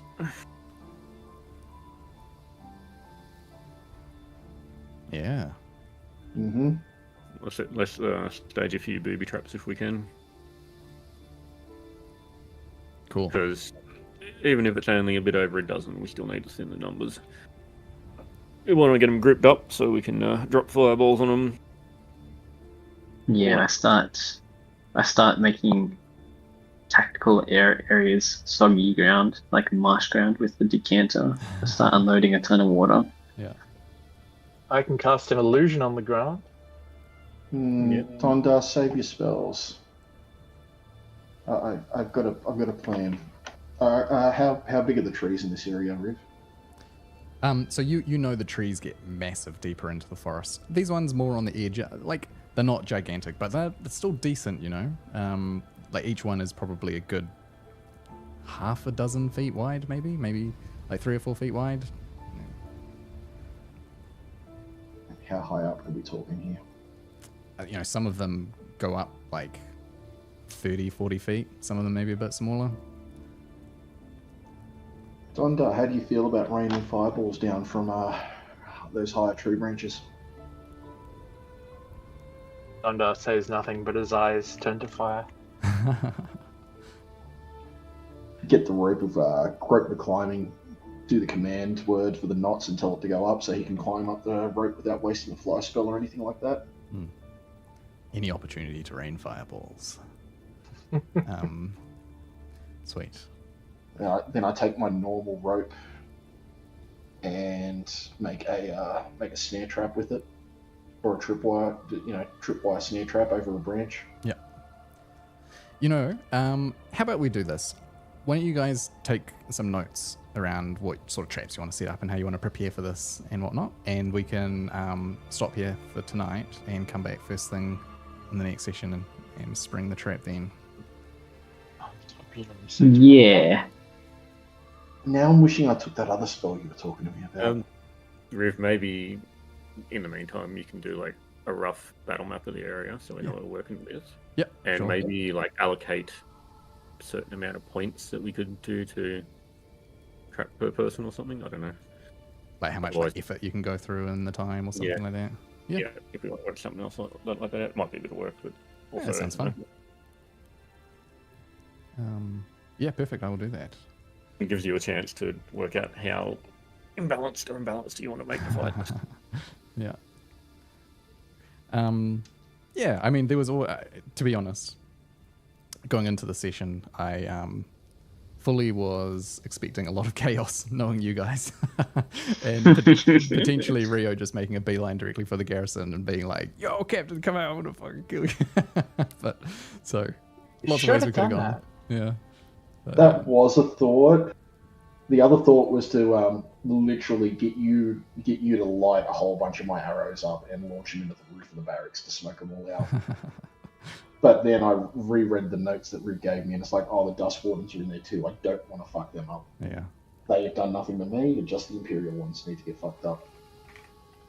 I also Hey, gave you guys guys. a bit of a curveball with the whole festival and the magical item creation, because you probably don't want to make too many enemies in the town for at least right now.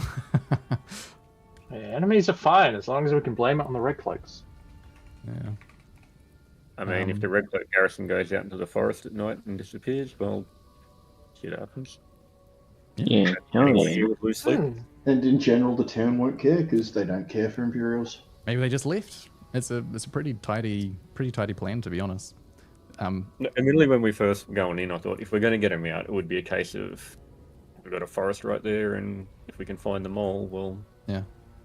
it's a good way to set bait. Yeah, no, it's good. It actually ended up working quite well, I think. Fantastic. So, and also remember for next time, the magical items list, you guys are going to have to agree on what to make, because come the vigil, if you haven't decided, then you're not going to be able to make one. It's such an extensive list of such powerful items. Yeah. I feel like we haven't even decided who to give the amulet to Yeah, yet. I know, right? Part of me is like, we knock out the things that we don't want and then RNG it. Yeah. That's part of what I'm thinking. Because there are some items in there which me as a metagamer know aren't amazing. And some things that are really fucking good. But it's like, I'd feel like, I'd be like, Flame Tongue Sword is amazing, but it's no good to a caster. Same as like Ring of Spellstorm, it's useless to me. So looking at that list, I see about 5 things that would be good for the party. Yeah. The Giant Strength, the Cloak of Displacement. Yeah, there is some stuff which is like good for everyone, like the Cloak of Displacement's fucking amazing item. Yeah. This thing's so incredibly strong. Something tells me that Poison Dagger would be absolutely amazing in Death Mouse's hands. I've played with it before, if it is what I think it is. And it's... Dagger of Venom. Yeah. Yeah, it can do damage, but... Poison isn't that great. I thought Poison was better. Otherwise, Ring that magically wards you from damage, depending on what that is, could be amazing. That'd be like a +2, I think. Sorry, which one was Or that? Absorb. Ring that magically wards you from damage. That could be like an elemental ward Maybe that you can choose, or It's a- +2, or whatever. Ring of Protection. And Ring that allows spell to be saved, or The spell storing. two or three free fireballs that you can store in there the night before. Yeah. 2 extra spell slots. Magic items are weird because there are some that are just like classically really, really good, like most of the time. But there are some that are so good in certain situations that they're like broken. Like don't overlook the Gem of Seeing. Being able to just have True Sight is actually like crazy good in the right situation. But depending on the situation, it might not be useful all the time. So My general think on that is have something that's mildly useful all the time versus Yeah. something that's really useful once, because half the time you don't even remember you've got the thing. yeah, that's fair. Horn that blows shit up when you use it. That sounds so interesting the way you've I written think it's it. probably like stored fireball, I guess. That's Belinda. Well, seeing as how it says Thunderhorn Fragment, I've got a feeling it's lightning damage. No, that's just Belinda being an absolute cutie. It's a Horn of Blasting. It lets you do like crushing damage telekinetically. Oh, that sounds pretty dang cool. It is pretty cool, actually. Let me read you Yeah, the that's what I was description. thinking. Like, knock out the stuff that we look at and go, and then just RNG it, because otherwise, someone's going to feel like they get shafted.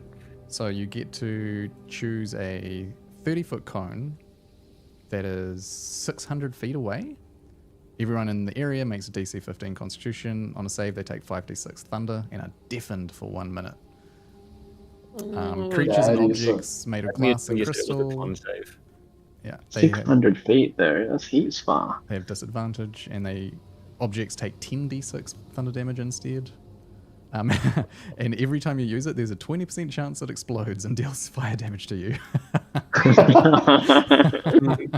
The Wild Magic Fireball. It's pretty good. I like that. Rare items are weird. Like, some rare items are good, and some are just like,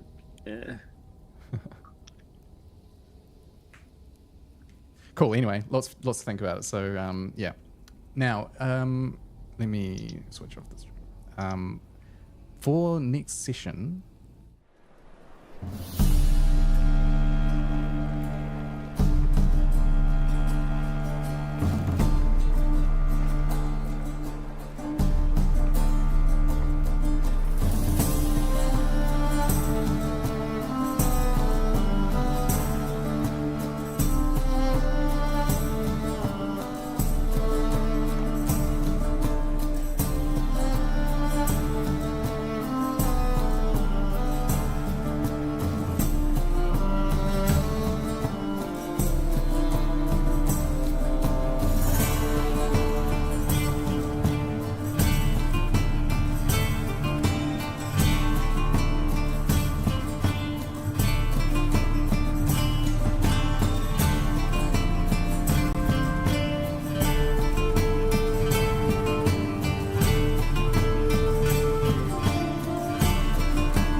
Não hindres